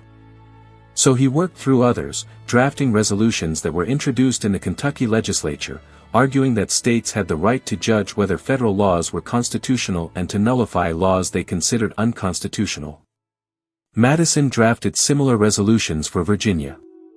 The Kentucky and Virginia resolutions, as they became known, were Jefferson's response to federal overreach. If the Constitution was a compact among sovereign states, then states could refuse to enforce unconstitutional federal laws.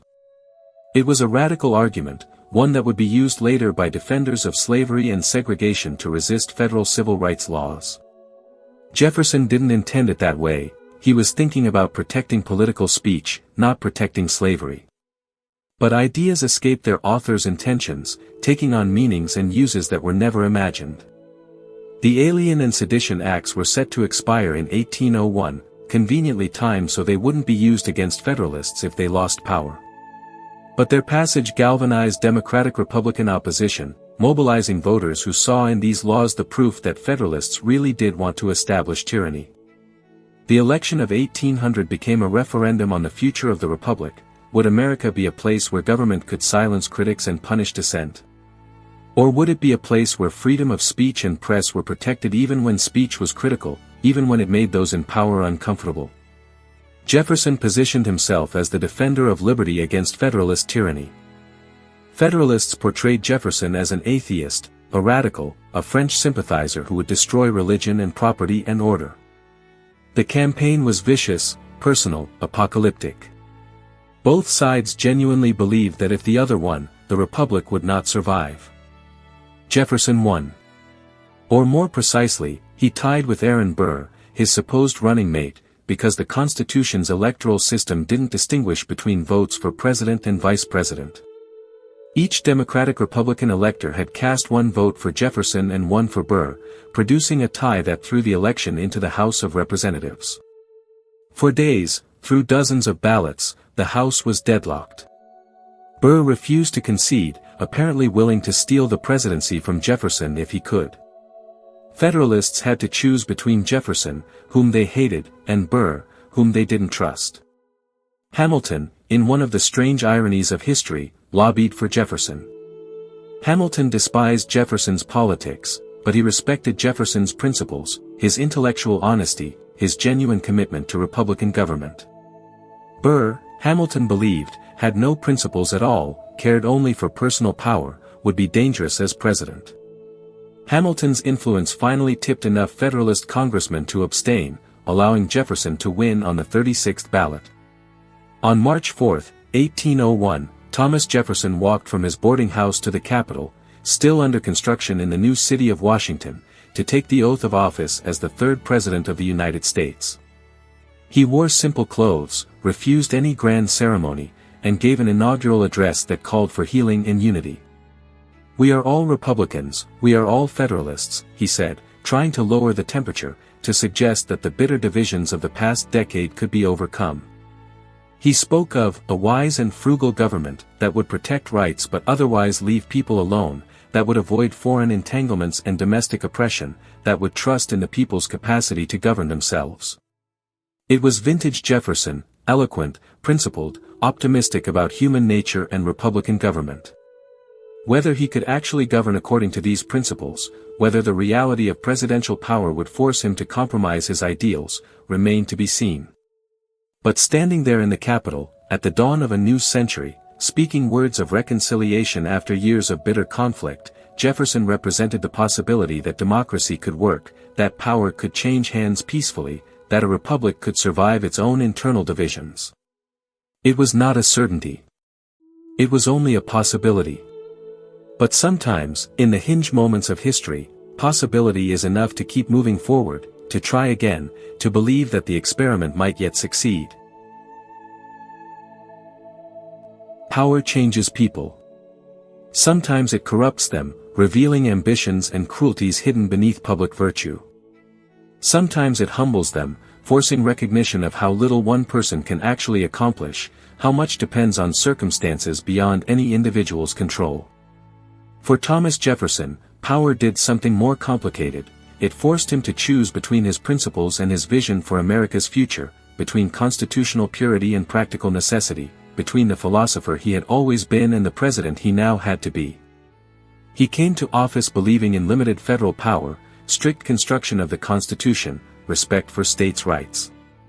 He would leave office having expanded presidential authority beyond anything the Federalists had attempted, having purchased an empire without clear constitutional authorization, having governed in ways that contradicted almost everything he had once said government should never do. The contradictions were not signs of hypocrisy, exactly, but something more human, the gap between theory and practice, between ideals confronting reality. Jefferson's first acts as president were symbolic but significant. He eliminated the formal ceremonies that Washington and Adams had used, the bowing and formal addresses that Jefferson thought smacked of monarchy. He began the custom of sending written messages to Congress rather than appearing in person to deliver speeches, because he thought the British monarch's speeches from the throne were theatrical displays of power inappropriate for a republic. He received foreign diplomats in casual clothes, sometimes in his slippers, deliberately rejecting European formality. When the British ambassador complained about the lack of protocol, Jefferson responded that in America, simplicity was its own protocol, that Republican dignity didn't require elaborate ceremony. These were small things, perhaps, but they signaled a change in tone, a rejection of the Federalists' aristocratic style, an insistence that America's president was a citizen, not a sovereign. The substance of his early presidency matched the symbolism. Jefferson worked with the new Democratic-Republican Congress to dismantle much of what the Federalists had built. The Alien and Sedition Acts were allowed to expire, and those imprisoned under them were pardoned. The federal bureaucracy was reduced, government spending cut dramatically. Internal taxes, including the hated whiskey tax that had nearly provoked rebellion in western Pennsylvania, were eliminated. The national debt, which Hamilton had wanted to maintain permanently, was put on a path to be paid off. The Army and Navy were reduced to minimal levels, because Jefferson believed standing militaries were dangerous to liberty and America was protected by its distance from European conflicts. It was exactly the kind of limited government Jefferson had always advocated, frugal, unobtrusive, trusting citizens to manage their own affairs without federal interference. But even as Jefferson was scaling back federal power domestically, he was being forced to confront challenges that required decisive executive action. In the Mediterranean, pirates from the Barbary states, Morocco, Algiers, Tunis, and Tripoli, had been attacking American merchant ships, holding crews hostage and demanding ransom. For years, America had paid tribute to these states, essentially paying protection money to prevent attacks. Jefferson found this arrangement humiliating and unsustainable. When the Pasha of Tripoli demanded increased payments and declared war when Jefferson refused, the president faced his first real crisis. He could negotiate, continue paying tribute, accept America's subordinate position. Or he could fight, sending naval forces to the Mediterranean to protect American commerce by force. Jefferson chose to fight, dispatching warships without asking Congress for a formal declaration of war. It was a use of executive power that Hamilton would have applauded and that Jefferson himself, as a senator, might have questioned. But circumstances changed perspective, and Jefferson was learning that presidents can't always afford philosophical consistency. The naval campaign against Tripoli stretched over 4 years, from 1801 to 1805, becoming America's first foreign military intervention.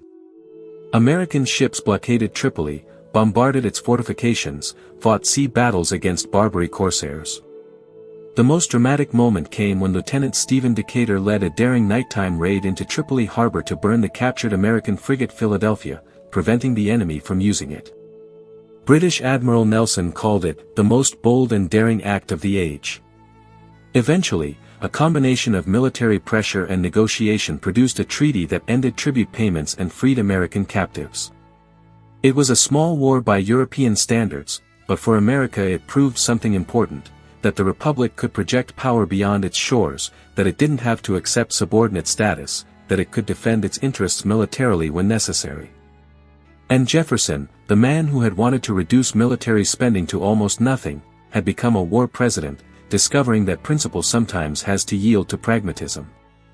But the Barbary conflict, significant as it was, would be completely overshadowed by what happened in 1803, an opportunity so unexpected, so audacious, so transformative that it would define Jefferson's presidency and reshape the entire future of the American nation.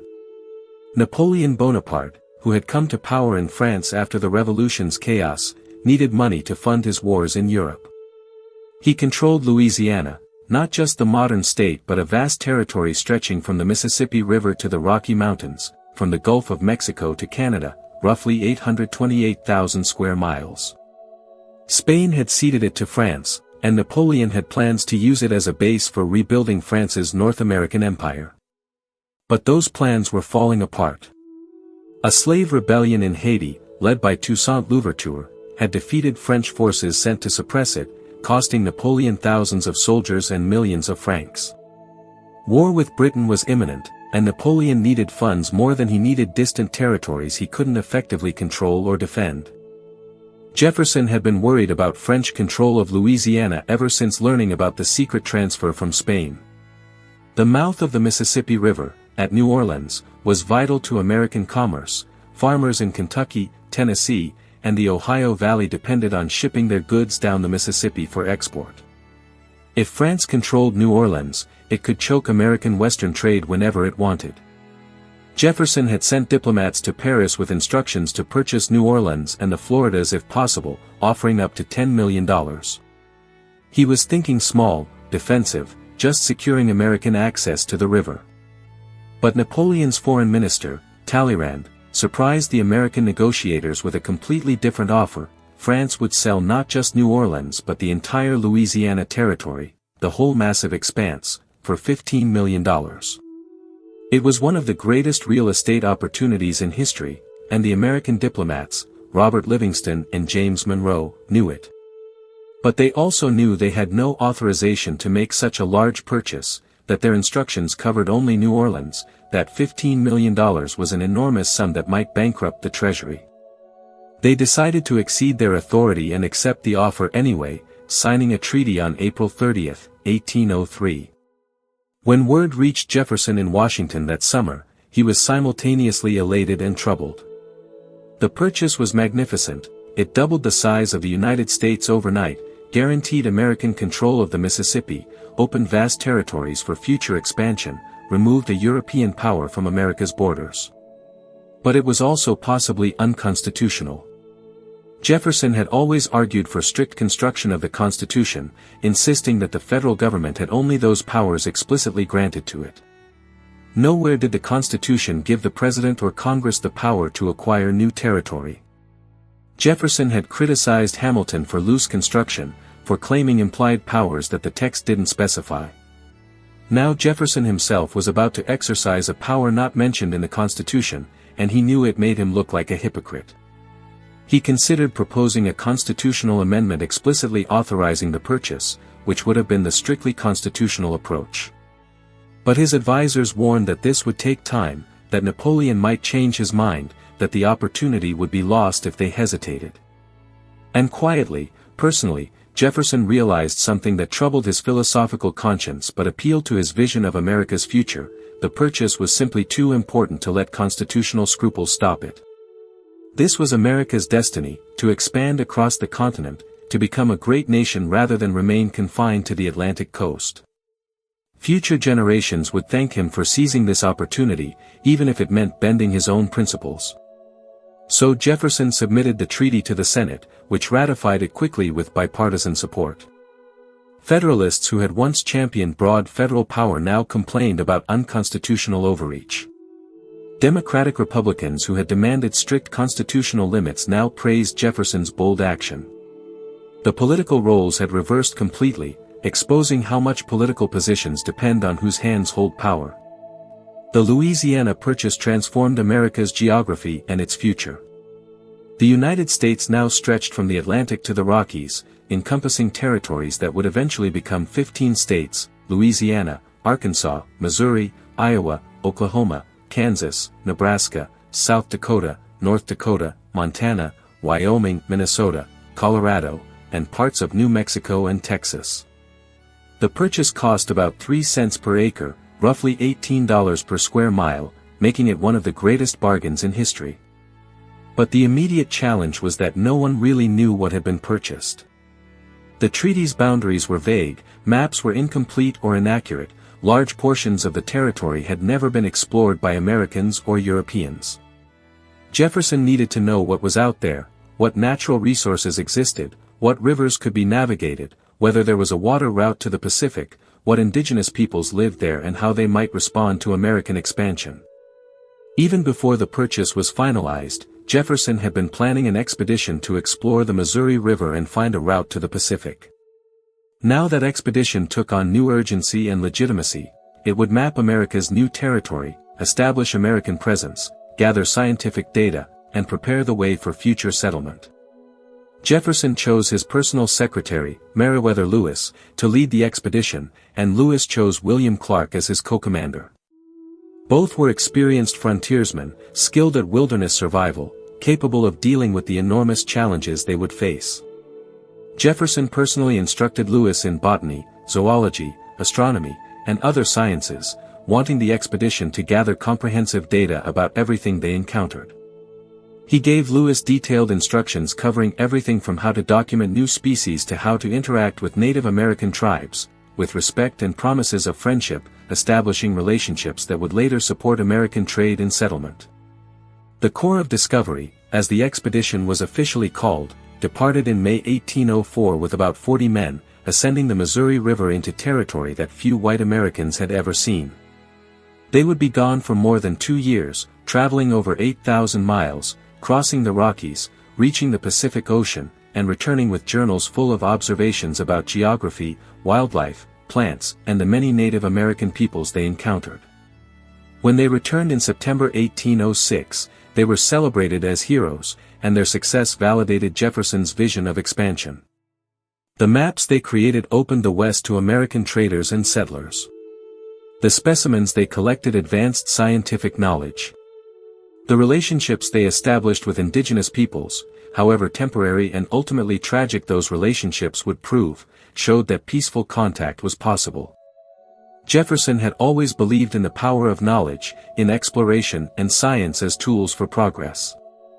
The Lewis and Clark expedition was his philosophy made real, his Enlightenment ideals applied to practical purpose. But beneath the triumph of Louisiana and Lewis and Clark, darker currents were flowing through Jefferson's presidency.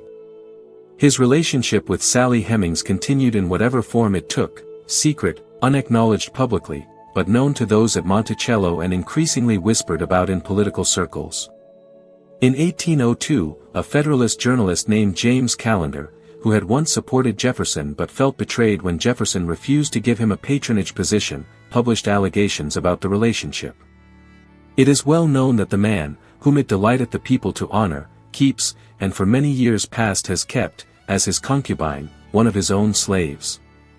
Her name is Sally, Callender wrote, adding vicious details designed to humiliate and damage Jefferson politically. The story spread through Federalist newspapers, was repeated in crude songs and poems, became a weapon in the ongoing partisan warfare. Jefferson never responded publicly. He maintained complete silence on the matter, a silence he would keep until his death. His supporters denied the allegations vehemently, called them lies invented by political enemies, insisted that Jefferson was above such behavior. But the silence itself was revealing. Jefferson, who wrote tens of thousands of letters on almost every conceivable subject, who documented his thoughts and actions meticulously, never once addressed these allegations directly, never explained, never denied. The whispers followed him through his presidency and beyond. Federalists used them to paint him as a hypocrite who preached morality while practicing debauchery. His supporters treated them as beneath notice, as slander that didn't deserve acknowledgement. And Sally Hemings herself, who had no voice in the public conversation, no way to tell her own story, remained silent because enslaved women had no choice but silence in a world that refused to hear them. Jefferson's second term, which began after an easy re-election victory in 1804, proved far more difficult than his first. The problems came from Europe, where Napoleon and Britain were locked in total war, and both sides were treating neutral nations with contempt. British warships stopped American vessels on the high seas, searching them for British deserters and often seizing American sailors in a practice called impressment. France seized American ships trading with Britain. Both sides issued decrees restricting neutral trade, essentially demanding that America choose sides or face economic warfare from both. Jefferson tried to find a path between them, insisting on America's rights as a neutral nation, sending diplomats to negotiate, hoping reason could prevail. But European powers fighting for survival didn't care much about neutral rights or reason. They cared about winning, and they would do whatever it took, including trampling on weaker nations like America. In June 1807, the crisis reached a breaking point. The British warship Leopard stopped the American frigate Chesapeake just outside American territorial waters, demanded to search for deserters, and when the Chesapeake's captain refused, the Leopard opened fire. The Chesapeake was unprepared for battle, its guns weren't even loaded, its decks cluttered with supplies. The British cannon fire killed 3 Americans and wounded 18 before the Chesapeake struck its colors in surrender. British officers boarded, seized 4 men they claimed were deserters, and sailed away, leaving the damaged American ship limping back to port. When news of the attack reached America, public outrage was immediate and intense. Americans demanded war. Even Jefferson's political opponents supported strong action. The British had attacked an American military vessel in what was essentially American waters. It was an act of war, and many Americans wanted Jefferson to respond with force. Jefferson's response was characteristically intellectual rather than military. He imposed an embargo. The Embargo Act of 1807 banned American ships from trading with foreign ports, essentially shutting down American international commerce. Jefferson's reasoning was economic. If American trade was valuable to Britain and France, withholding it would pressure them to respect American rights. It was, in theory, a peaceful alternative to war, using economic pressure rather than military force. In practice, it was a disaster. American merchants and sailors were devastated, their ships sat idle, their goods rotted in warehouses, their income disappeared. Smuggling became rampant as people tried to evade the embargo and keep trading. New England, whose economy depended on maritime commerce, was hit hardest, and opposition to Jefferson and his policy became intense, even talk of secession.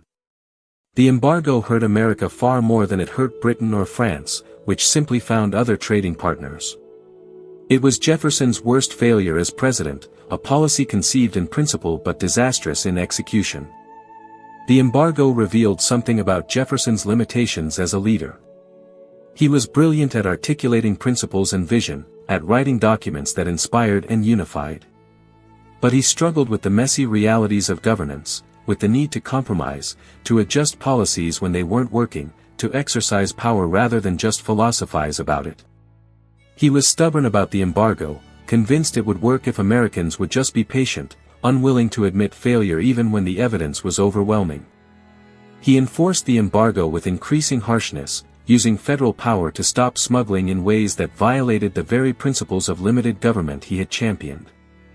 Homes were searched without warrants, goods were seized, people were arrested, all to enforce a policy that was supposed to be about avoiding war but felt to many Americans like tyranny.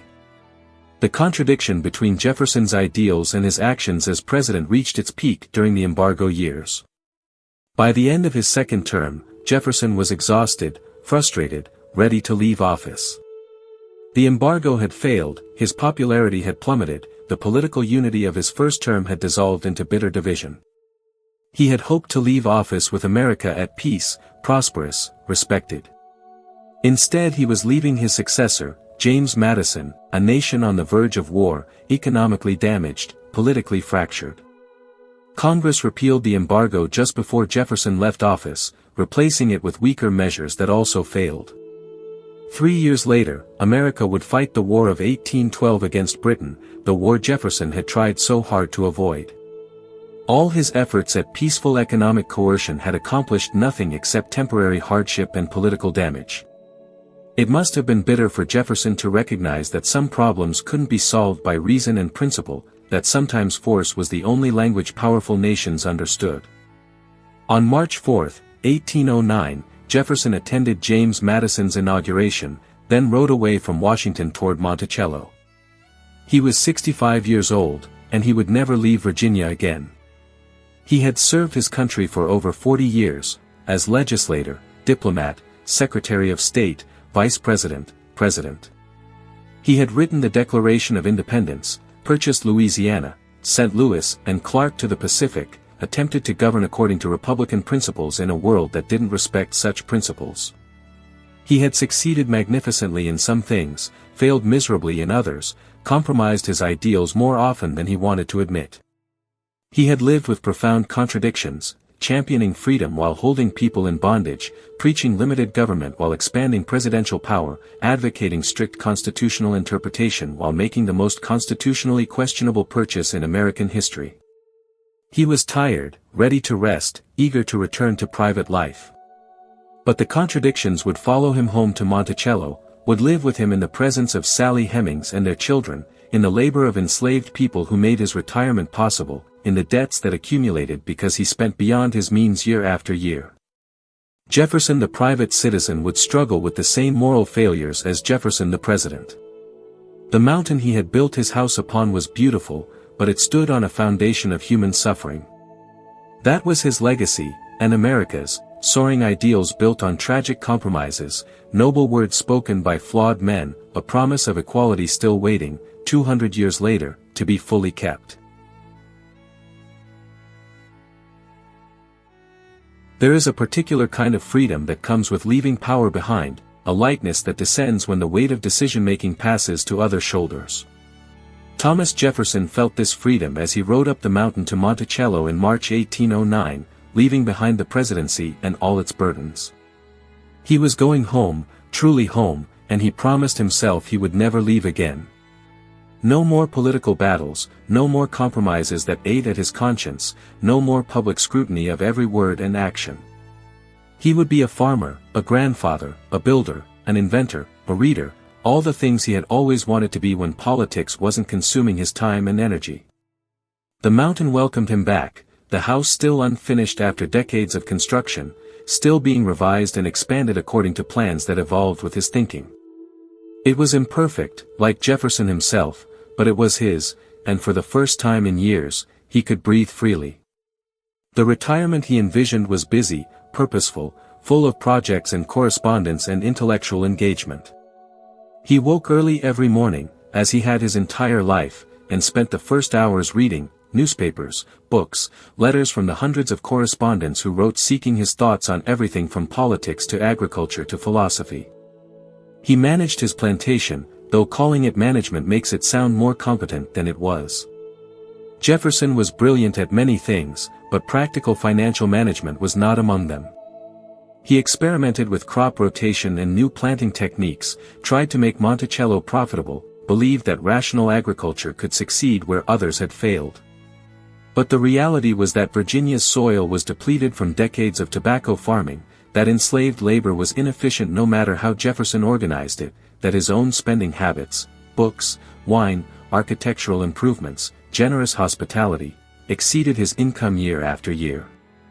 The debts that had begun accumulating in his youth grew steadily larger, and Jefferson, ever optimistic about the future, kept believing that next year's harvest would somehow resolve everything. Monticello became a destination, a pilgrimage site for Americans who wanted to meet the author of the Declaration, to hear the voice of the Revolution, to connect with history while it was still living. Visitors arrived constantly, friends, acquaintances, strangers who simply showed up hoping to meet Jefferson. He received them with characteristic hospitality, offering food and lodging, conversation and tour of his house and gardens.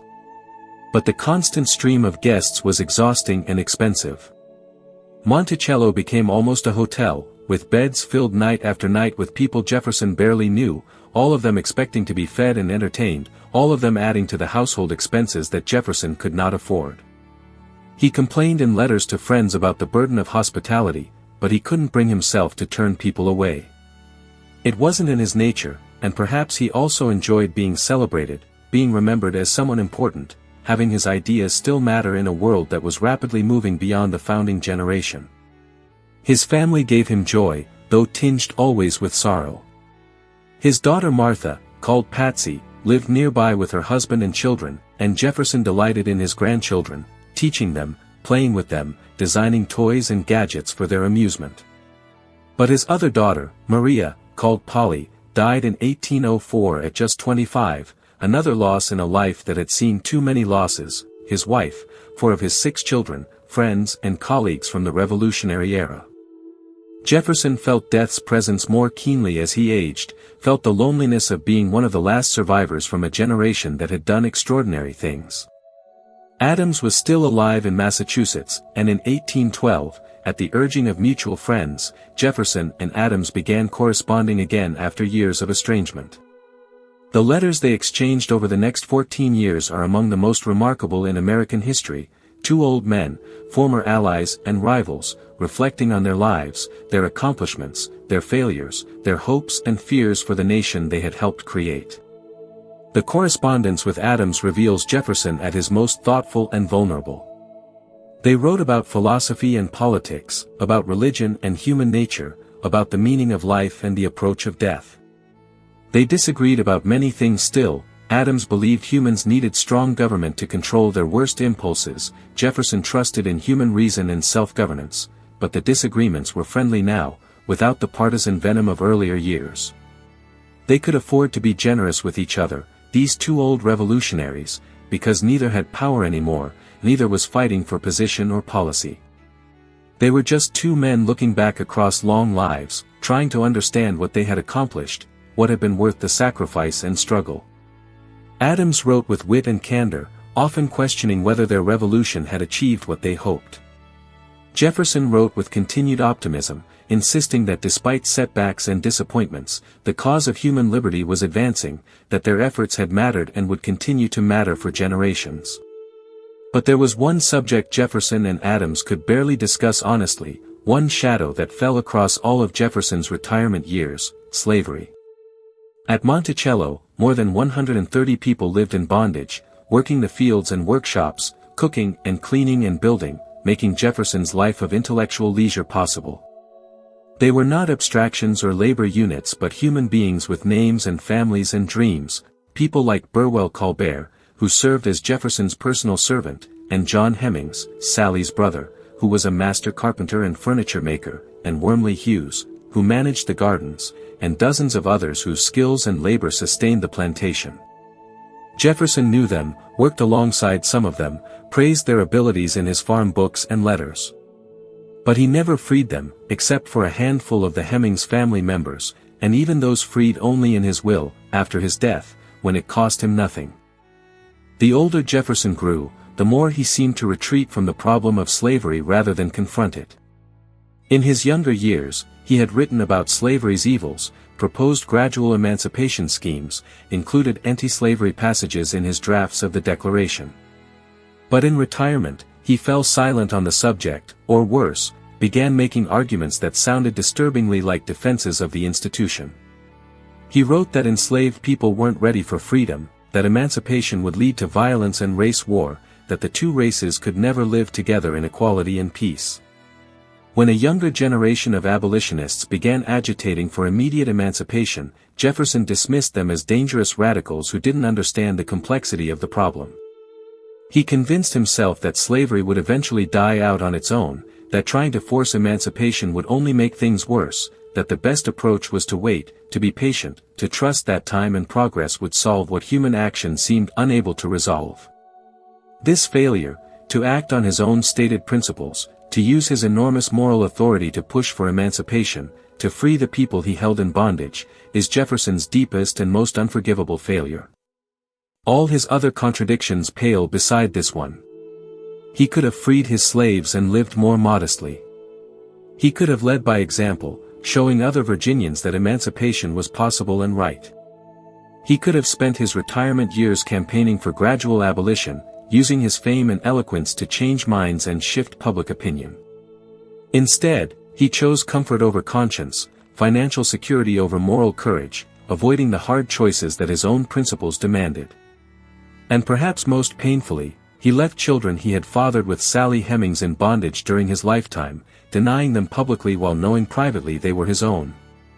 Some he freed in his will, Madison Hemings and Eston Hemings, Sally's sons who were almost certainly Jefferson's, were allowed to leave Monticello after his death. But the fact that it took his death for them to be freed, that he couldn't bring himself to acknowledge and emancipate them while living, speaks to a moral failure so profound that no amount of his other achievements can excuse it. Sally Hemings herself remains one of the great mysteries of Jefferson's life, because we have almost no record of her own thoughts or feelings, no letters or diaries, nothing but the oral history passed down through her descendants and the simple fact that she stayed at Monticello, in whatever relationship she had with Jefferson, until his death. We know she had 6 children, 4 of whom survived to adulthood, all light-skinned, all eventually freed or allowed to leave. We know she lived in a room connected to Jefferson's bedroom by a private stairway, that she traveled with his family, that she occupied a position at Monticello different from other enslaved people, not quite a servant, not quite a wife, something in between that had no legal or social category. After Jefferson's death, she lived with her sons Madison and Eston in Charlottesville, never formally freed but tacitly allowed her freedom. She died in 1835, having outlived Jefferson by 9 years, and is buried somewhere in Charlottesville, though her grave was never marked and its location is now unknown. Her silence in the historical record is itself a kind of statement. She had no voice because enslaved women had no voice, no way to tell their stories on their own terms, no power to shape how their lives would be remembered. While Jefferson was navigating these personal contradictions, he was also embarking on the project that would consume his final years and become perhaps his proudest achievement, the founding of the University of Virginia. Jefferson had always believed that education was essential to democracy, that a republic required educated citizens capable of thinking for themselves, questioning authority, participating intelligently in self-governance. He had proposed public education schemes for Virginia as early as the 1770s, but nothing had come of them. Now, in retirement, he had the time and determination to make it happen. He envisioned a university unlike any in America, not a religious institution training ministers, but a secular institution dedicated to reason and science, not a place where students memorized ancient texts, but a place where they learned to think critically about the world around them. The University of Virginia would be his architectural masterpiece as well as his educational one. He designed every building himself, drawing on classical models but adapting them for practical American purposes. The heart of the campus was the lawn, a long open space surrounded by colonnades and student rooms, with the rotunda, based on the Roman Pantheon, at one end, housing the library because Jefferson believed books were the heart of education. He positioned professorial houses along the lawn, wanting students and faculty to live together in an academic community, learning from each other formally and informally. It was beautiful and functional, expressing in brick and columns and open space Jefferson's ideals about education and democracy and human potential. He was 73 years old when construction began, 79 when the university opened its doors to students in 1825. He rode down from Monticello almost daily to supervise construction, checking measurements, adjusting plans, obsessing over details the way he had with Monticello itself.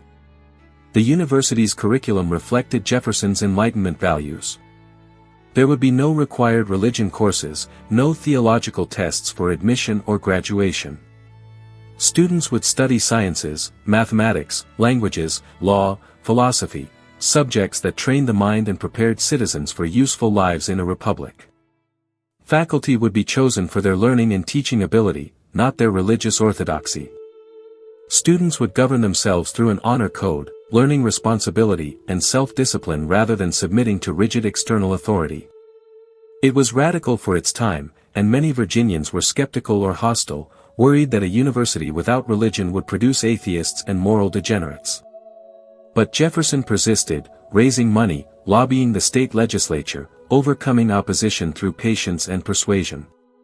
The University of Virginia became his gift to future generations, his answer to the question of how to sustain a republic, through education, through reason, through trusting in human capacity for improvement and enlightenment. The irony, of course, was impossible to ignore.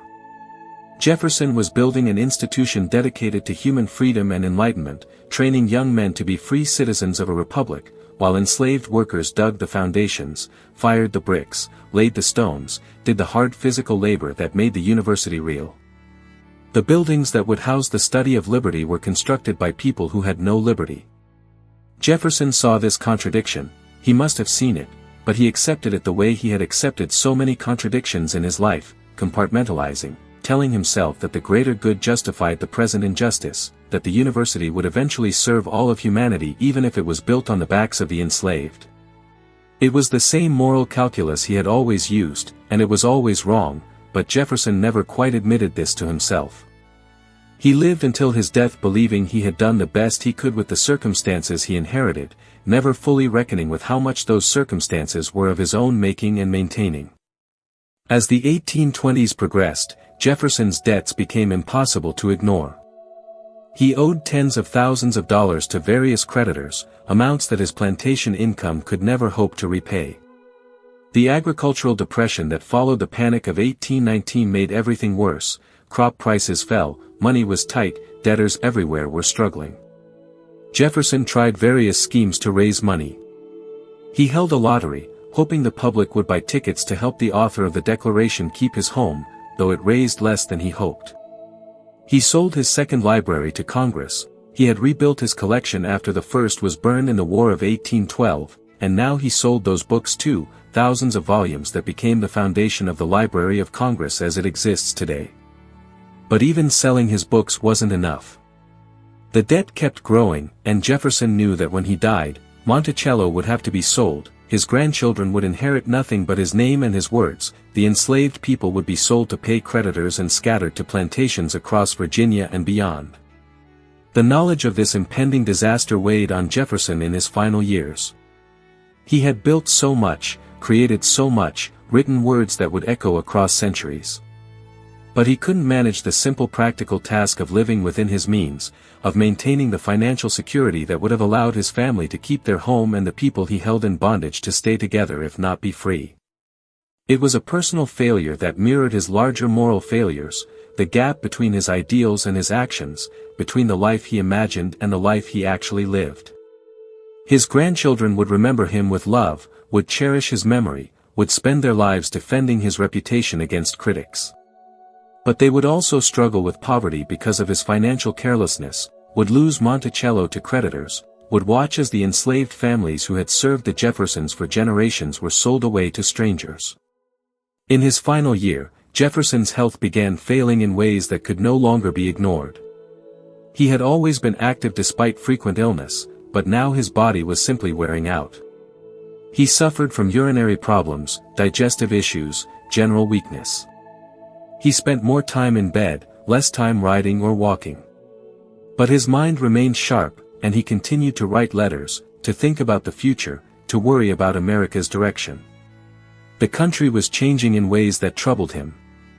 The Missouri Compromise of 1820, which tried to balance free and slave states as the nation expanded westward, had awakened him to how explosive the slavery question had become. This momentous question, like a fire bell in the night, awakened and filled me with terror," he wrote. He could see that slavery was becoming the issue that would define America's future, and he feared it would tear the nation apart. But he still offered no solutions, only worry and foreboding. The spring of 1826 was beautiful on the mountain, the kind of spring that makes Virginia feel like paradise, dogwoods blooming white against the green forest, warm days and cool nights, everything growing and alive. Jefferson was dying, though, and he knew it. He spent his days settling affairs as best he could, writing final letters to friends, making peace with approaching death. He was 83 years old, an extraordinary age for his era, and he had lived long enough to see the 50th anniversary of the Declaration of Independence approaching. July 4, 1826, 50 years since the document he wrote had been adopted, 50 years since America had declared itself independent. Jefferson was determined to live to see that day, to mark that anniversary, to make it 50 years exactly. It became his final goal, his last act of will over circumstance.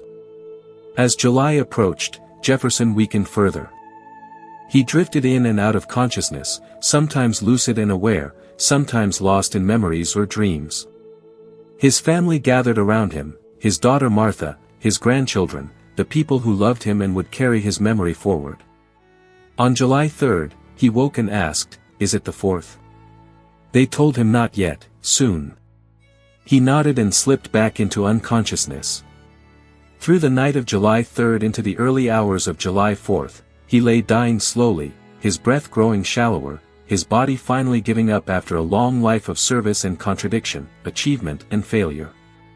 Shortly before 1 o'clock in the afternoon on July 4, 1826, 50 years to the day after the Declaration of Independence was adopted, Thomas Jefferson died at Monticello, in his own bed, surrounded by family, having lived just long enough to reach the anniversary he had hoped for.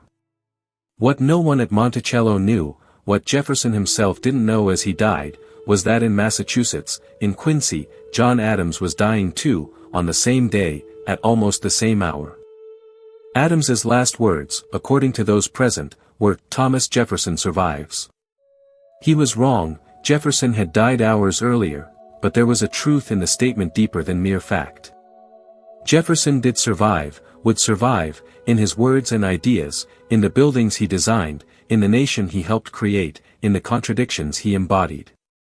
Adams died not knowing that his old friend and rival had preceded him, that they would both leave the world on the same day, that their deaths on the 50th anniversary of independence would seem to later generations like an act of providence, a sign that these two founders were so essential to America's story that even their deaths were synchronized to its most sacred date. The news of their double death spread across America like a shockwave.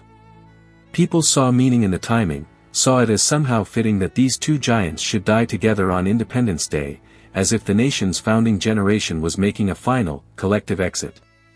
Eulogies poured forth, sermons were preached, newspapers ran tributes. Jefferson was mourned as the author of the Declaration, the champion of democracy, the voice of American ideals. His contradictions were mostly ignored or explained away, his relationship with Sally Hemings was dismissed as Federalist slander, his slaveholding was excused as a product of his time, his failures were forgotten in favor of his achievements. The myth-making began immediately, the process of turning Jefferson the complicated, contradictory human being into Jefferson the icon, the symbol, the founder who embodied America's best aspirations while his worst failings were quietly erased from memory. At Monticello, they buried him in the family graveyard on the mountain slope, in a simple grave with a marker he had designed himself. The inscription listed only the accomplishments he wanted remembered: author of the Declaration of American Independence, of the Statute of Virginia for Religious Freedom, and father of the University of Virginia. Not a word about being president, or vice president, or secretary of state, or diplomat. Just those three things, the words about freedom, the law separating church and state, and the university built on the principle that education was essential to liberty. Those were the achievements Jefferson wanted to be remembered for, the legacy he chose to claim. And in choosing these three, he was telling us what mattered most to him: ideas over power, words over deeds, the long-term project of enlightenment over the short-term victories of politics. Some men die and are forgotten. Others die and become memory, then legend, then myth. Thomas Jefferson became all three, each layer obscuring and revealing different truths about the man and the nation he helped create. In the decades after his death, Jefferson's reputation rose and fell with the political tides, claimed by different factions, interpreted through different lenses, made to serve purposes he never intended and oppose causes he might have supported. He became not one Jefferson but many, the champion of democracy invoked by populists, the defender of states' rights claimed by secessionists, the skeptic of organized religion embraced by freethinkers, the eloquent spokesman for human equality quoted by abolitionists even as his slaveholding was used to justify the very institution he had condemned. The real Jefferson, complicated and contradictory, slowly disappeared beneath the layers of interpretation, until what remained was less a man than a mirror in which Americans saw reflected their own values and conflicts. Within months of Jefferson's death, Monticello had to be sold to satisfy his creditors. His grandson, Thomas Jefferson Randolph, managed the estate sale, watching as the house and lands Jefferson had spent a lifetime building were purchased by strangers. The furnishings were auctioned, the elegant chairs Jefferson had designed, the scientific instruments he had collected, the books remaining from his library, all dispersed to buyers who valued them as curiosities or antiques rather than as pieces of a living intellectual life. And then the enslaved people were sold. Families that had lived at Monticello for generations, that had known Jefferson personally, were separated and sent to plantations scattered across Virginia and the Deep South. The Hemings family received special treatment. Sally's children who hadn't already been freed were allowed to leave, granted informal freedom though never formally manumitted. Sally herself went to live with her sons in Charlottesville, where she spent her final years in a freedom that came too late and was never officially acknowledged. The University of Virginia survived and thrived, becoming Jefferson's most enduring tangible legacy.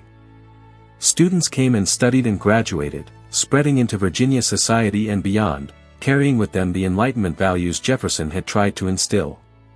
But the university, like Jefferson himself, was built on contradiction. It remained closed to women for more than a century after its founding, closed to black students for even longer. The principles of universal education and human potential that Jefferson had championed were applied only to white males, and even they had to come from families wealthy enough to afford tuition. The enslaved people who had built the university's beautiful buildings remained in bondage, their descendants remained in second-class status, and the institution that was supposed to advance human freedom became instead another place where freedom's promises were made to some and denied to others. Jefferson's writings lived on, more powerful and influential than the man himself had been. The Declaration of Independence became America's founding scripture, its words memorized by schoolchildren, quoted in speeches, invoked in every movement for expanded rights and greater equality.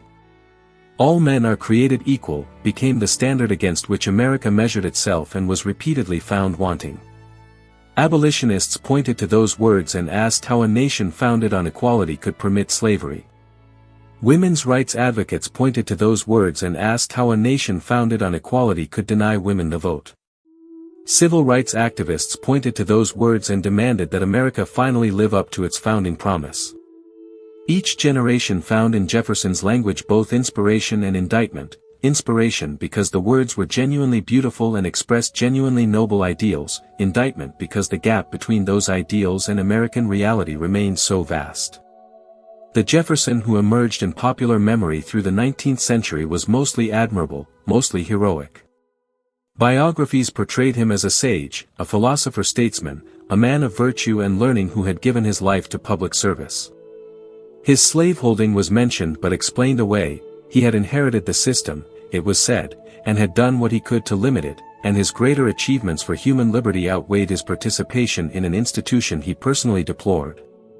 The relationship with Sally Hemings was dismissed as a lie, a slander invented by political enemies and repeated by scandalmongers. Jefferson's white descendants insisted no such relationship had existed, and most historians accepted this denial, preferring the cleaner narrative of Jefferson as faithful to his wife's memory, above the kind of exploitation that was actually common among slaveholding men. But there were always other voices, quieter voices, telling different stories. Sally Hemings's descendants, particularly her son Madison Hemings, preserved the oral history of their family's connection to Jefferson. In 1873, Madison gave a newspaper interview in which he stated plainly that Thomas Jefferson was his father, that the relationship had begun in Paris when Sally was young, that it had continued at Monticello until Jefferson's death. This testimony was dismissed by Jefferson scholars for more than a century, treated as unreliable, as wishful thinking, as an attempt by black descendants to claim connection to a famous white family. The assumption, rarely stated explicitly but always present, was that enslaved people and their descendants couldn't be trusted to tell the truth about their own lives, that their stories mattered less than the stories told by white historians and Jefferson's white descendants. The Civil War forced America to confront Jefferson's contradictions in new ways. Confederate leaders quoted Jefferson extensively, claiming his defense of states' rights and limited federal government as justification for secession. They pointed to Jefferson's fears about consolidated power, his arguments in the Kentucky resolutions, his warnings that different regions might need to go separate ways if their interests couldn't be reconciled. Jefferson's name became associated with the Confederate cause, his principles invoked to defend slavery and resist federal authority. Meanwhile, Abraham Lincoln, fighting to preserve the Union and end slavery, also quoted Jefferson, particularly the Declaration's promise of equality. Lincoln saw in Jefferson's words a promissory note that America had given to all its people, a commitment to eventually extend freedom to everyone, not just to white men. Lincoln claimed Jefferson's ideals while rejecting the states' rights arguments that Jefferson had also made, choosing which Jefferson to honor and which to set aside. After the war, during Reconstruction and beyond, Jefferson's reputation remained contested. In the South, he was venerated as a champion of states' rights and limited government, a founding father who had understood that local control and regional autonomy were essential to liberty. In the North and among black Americans, Jefferson was a more ambiguous figure, admirable for his words about equality, but compromised by his slaveholding, suspect because of how his arguments about states' rights had been used to defend slavery and later segregation.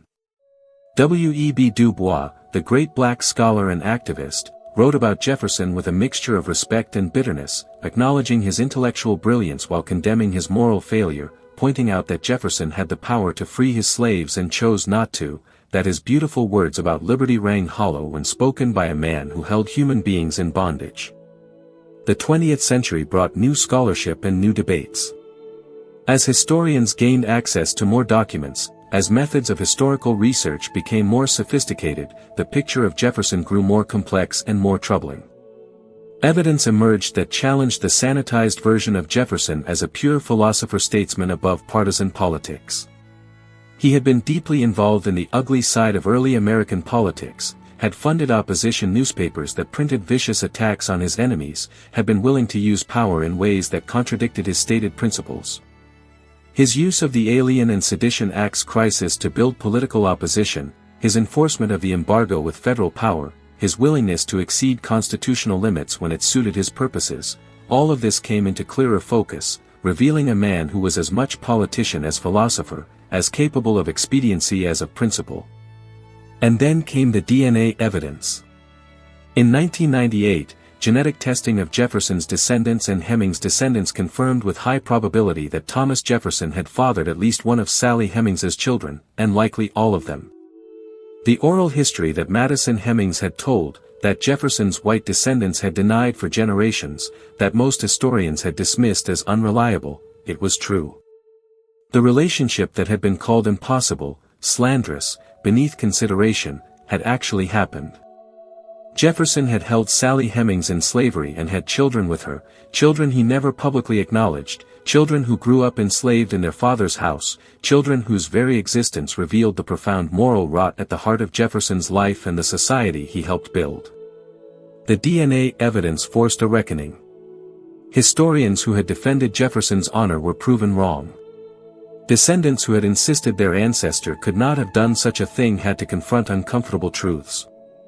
The Thomas Jefferson Foundation, which operates Monticello as a museum, concluded after careful review that the relationship had indeed occurred, and they began telling that story to visitors, acknowledging Sally Hemings not as a footnote but as a central figure in Jefferson's life. It was painful and necessary work, stripping away the comfortable myths to reveal the complicated reality beneath. Some Jefferson admirers resisted, continued to deny or minimize the relationship, unable to accept that their hero had feet of clay. But the weight of evidence became impossible to ignore, and gradually, reluctantly, Jefferson's relationship with Sally Hemings entered the mainstream historical narrative. Today, Monticello tells a more complete story than it once did. Visitors learn about the enslaved people who lived there, see reconstructions of the quarters where they lived, hear about their skills and their lives and their families. They learn about Sally Hemings and her children, about the relationship that existed in the shadows, never acknowledged but widely known. They see the beauty Jefferson created, the house, the gardens, the ingenious inventions, but also understand the human cost, the labor that made that beauty possible, the people who had no choice but to serve the man who wrote that all men are created equal. It's an honest accounting, painful and necessary, refusing to look away from the contradictions, insisting that we can admire Jefferson's achievements while condemning his failures, that we can be inspired by his words while being appalled by his actions. The statue of Jefferson at the Jefferson Memorial in Washington, D.C., stands 19 feet tall, made of bronze, heroic in scale and bearing. Inscribed on the walls around him are his most famous words, from the Declaration, from his writings about religious freedom, about education, about the pursuit of knowledge and human improvement. Thousands of visitors come each day to stand before that statue, to read those words, to feel connection to the founding era and the ideals that shaped America. But the memorial is also incomplete, selective, showing only the Jefferson of noble words and Enlightenment principles. There is nothing about Sally Hemings, nothing about the hundreds of people he enslaved, nothing about the gap between his ideals and his actions. The memorial preserves the myth while erasing the man, giving us Jefferson as we wish he had been rather than Jefferson as he actually was. In recent years, the conversation about Jefferson has intensified, become more urgent, more divisive. Some argue for removing his statues, changing the names of schools and buildings that honor him, refusing to celebrate a man who enslaved people and denied freedom to his own children. They point out that honoring Jefferson honors a slaveholder, sends a message that slaveholding can be overlooked if someone has other achievements, perpetuates the lie that America was founded on freedom when it was actually founded on both freedom and slavery, both noble ideals and horrific compromises. Others argue for keeping Jefferson's memory honored, insisting that we must judge historical figures by the standards of their own time, that Jefferson's contributions to human liberty outweigh his personal failings, that canceling Jefferson means canceling American history itself. The debate has become another front in America's ongoing culture war, another place where competing visions of the nation collide. But perhaps the debate itself misses something essential. Perhaps Jefferson doesn't need to be either hero or villain, doesn't need to be entirely embraced or entirely rejected. Perhaps his value lies precisely in his contradictions, in the way he embodied both America's highest aspirations and its deepest sins.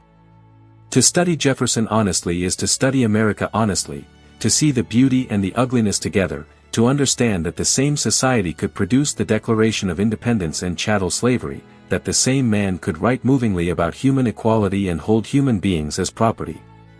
Jefferson's contradictions are America's contradictions, and we haven't resolved them any more than he did. We still struggle with the gap between our stated ideals and our actual practice. We still prefer comfortable myths to uncomfortable truths. We still find it easier to celebrate our virtues than acknowledge our sins. The Sally Hemings relationship, in particular, forces us to think about power and consent in ways that remain relevant today. However that relationship began in Paris, whatever Sally felt or chose or endured, it existed within a structure of such profound inequality that genuine consent becomes almost impossible to imagine. Jefferson owned Sally. He had absolute legal power over her. She couldn't refuse him without consequence, couldn't leave if she wanted to, had no recourse to law or protection. Whatever happened between them happened in that context, and that context makes it impossible to romanticize their relationship as a love story. It was, at its core, a story about power, about who has it and who doesn't, about what happens when one person can own another, about the ways that slavery corrupted everything it touched, including and especially the intimate relationships between enslaved women and enslaving men. And yet, somehow, Sally Hemings herself remains elusive, unknowable, silent. We have the facts of her life: when she was born, when she went to Paris, when her children were born, when she died. We have the testimony of her son Madison, telling the family story as he understood it. We have DNA evidence confirming the connection between Jefferson and her children. But we don't have her voice. We don't know what she thought or felt, what she wanted or hoped for, how she understood her own life. She exists in history as an absence, a silence, a person whose experience we can only imagine because she left no written record, no testimony in her own words. That silence itself is meaningful. It reminds us how many people's stories are lost to history, how many lives are lived without leaving traces that historians can study, how much of the past exists in the spaces between documented events, in the experiences of people who had no power to record their own stories. Jefferson's intellectual legacy remains powerful and contested. His ideas about limited government, about states' rights, about individual liberty and freedom from oppressive authority, these ideas continue to shape American politics, claimed by libertarians and conservatives, by those who distrust federal power and celebrate local control.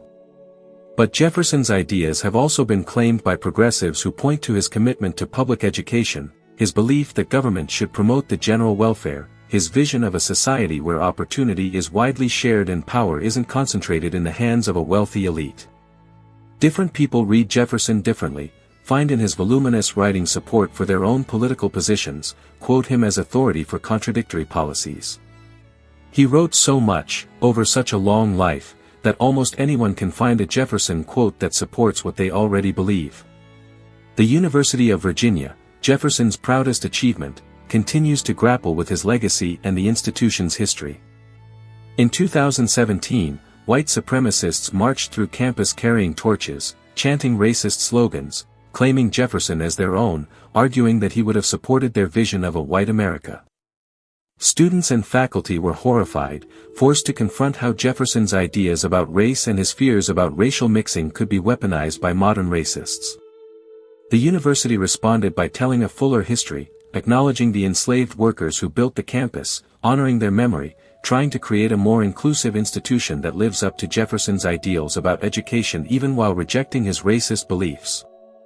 It's difficult work, ongoing work, the kind of work that doesn't have easy answers or clear endpoints, the work of trying to preserve what's valuable in a legacy while honestly confronting what's shameful. At Monticello, in Sally Hemings's room, recently restored and open to the public, visitors stand in the small space where she lived, connected to Jefferson's bedroom by a passage he used to reach her privately, away from public view. The room is sparse, simple, nothing like the elegant spaces where Jefferson received guests and conducted his public life. It's a reminder of the division that existed at Monticello, the two separate worlds, one of enlightenment and learning and beautiful architecture, the other of bondage and exploitation and hidden relationships. Sally lived her life in that division, existing in both worlds simultaneously, intimate with Jefferson yet enslaved by him, mother to his children yet unable to claim them publicly, present in the household yet absent from Jefferson's written record. Her room is now a space for reflection, for thinking about all the things we don't know and can never know about her experience, for acknowledging that history is full of silences and that sometimes those silences speak louder than words. Thomas Jefferson has been dead for nearly 200 years, but the arguments about him continue because the arguments are really about us, about who we are as Americans, about which parts of our history we honor and which parts we condemn. We argue about Jefferson because we're arguing about whether America is fundamentally good or fundamentally compromised, whether our founding ideals redeem our founding sins or whether those sins corrupt the ideals beyond redemption.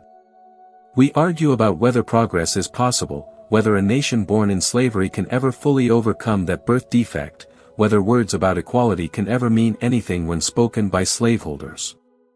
These are not historical questions, really. They're present-tense questions, urgent and unresolved, about the country we live in now and the country we want to become. Perhaps the healthiest approach is to hold the contradictions without trying to resolve them too neatly. Jefferson was brilliant and eloquent, and he wrote some of the most beautiful words about human freedom ever composed. He was also a slaveholder who denied freedom to hundreds of people, including his own children. Both things are true. His words have inspired genuine movements for liberation and equality. His example has also been used to justify oppression and inequality. Both things are true. He believed in human reason and progress. He also believed in racial hierarchy and feared racial equality. Both things are true. We can learn from him without Leonizing him. We can criticize him without erasing him. We can acknowledge that he was human, deeply and completely human, capable of both sublime vision and profound moral failure, and that this combination of greatness and weakness is perhaps the most American thing about him. And so the story doesn't end. It continues, in every generation that reads the Declaration and wrestles with what equality means. It continues in every person who stands at Monticello and tries to understand how beauty and bondage could coexist. It continues in every debate about Jefferson's statues and his legacy and what we owe to the past. The story continues because Jefferson's contradictions are unresolved, because America's contradictions are unresolved, because we're still trying to become the nation that Jefferson described in words even as we struggle with the nation that Jefferson embodied in action. The mountain stands in Virginia, visible for miles, beautiful and complicated, built on ideals and on suffering, promising freedom and denying it simultaneously. And we stand looking at that mountain, trying to see it clearly, trying to understand what it means, trying to decide what we want to carry forward and what we need to finally leave behind. The night has deepened around us now, and this long journey through Thomas Jefferson's life comes to its quiet close. We have walked with him from the Virginia hills of his childhood to the halls of revolution, from the streets of Paris to the presidency, from triumph to failure and back again, from the ideals he proclaimed to the compromises he lived. We have seen him write words that would inspire millions, and we have seen him hold human beings in bondage. We have witnessed his brilliance and his blindness, his vision and his failures, the vast distance between what he believed and how he lived. History gives us no simple heroes, no pure villains, only human beings struggling with circumstances larger than themselves, making choices that echo across centuries. Thomas Jefferson was such a person, flawed, complicated, impossible to fully embrace or fully reject. His story is America's story, full of promise and betrayal, of noble words and shameful deeds, of hope that battles constantly against reality. We tell his story not to settle all questions but to understand them better, to see ourselves more clearly in the mirror of the past. If this journey has given you something to carry into sleep, a thought, a question, a moment of understanding, then these hours together have served their purpose. Let Jefferson rest now, on his mountain, in his contradictions. Let us rest too, knowing that the questions he couldn't answer are still ours to wrestle with, that the work he began and betrayed is still ours to continue. The night is quiet. The story, for now, is told. And tomorrow, when we wake, the questions will still be waiting, patient as mountains, demanding answers we're still learning how to give. Sleep well.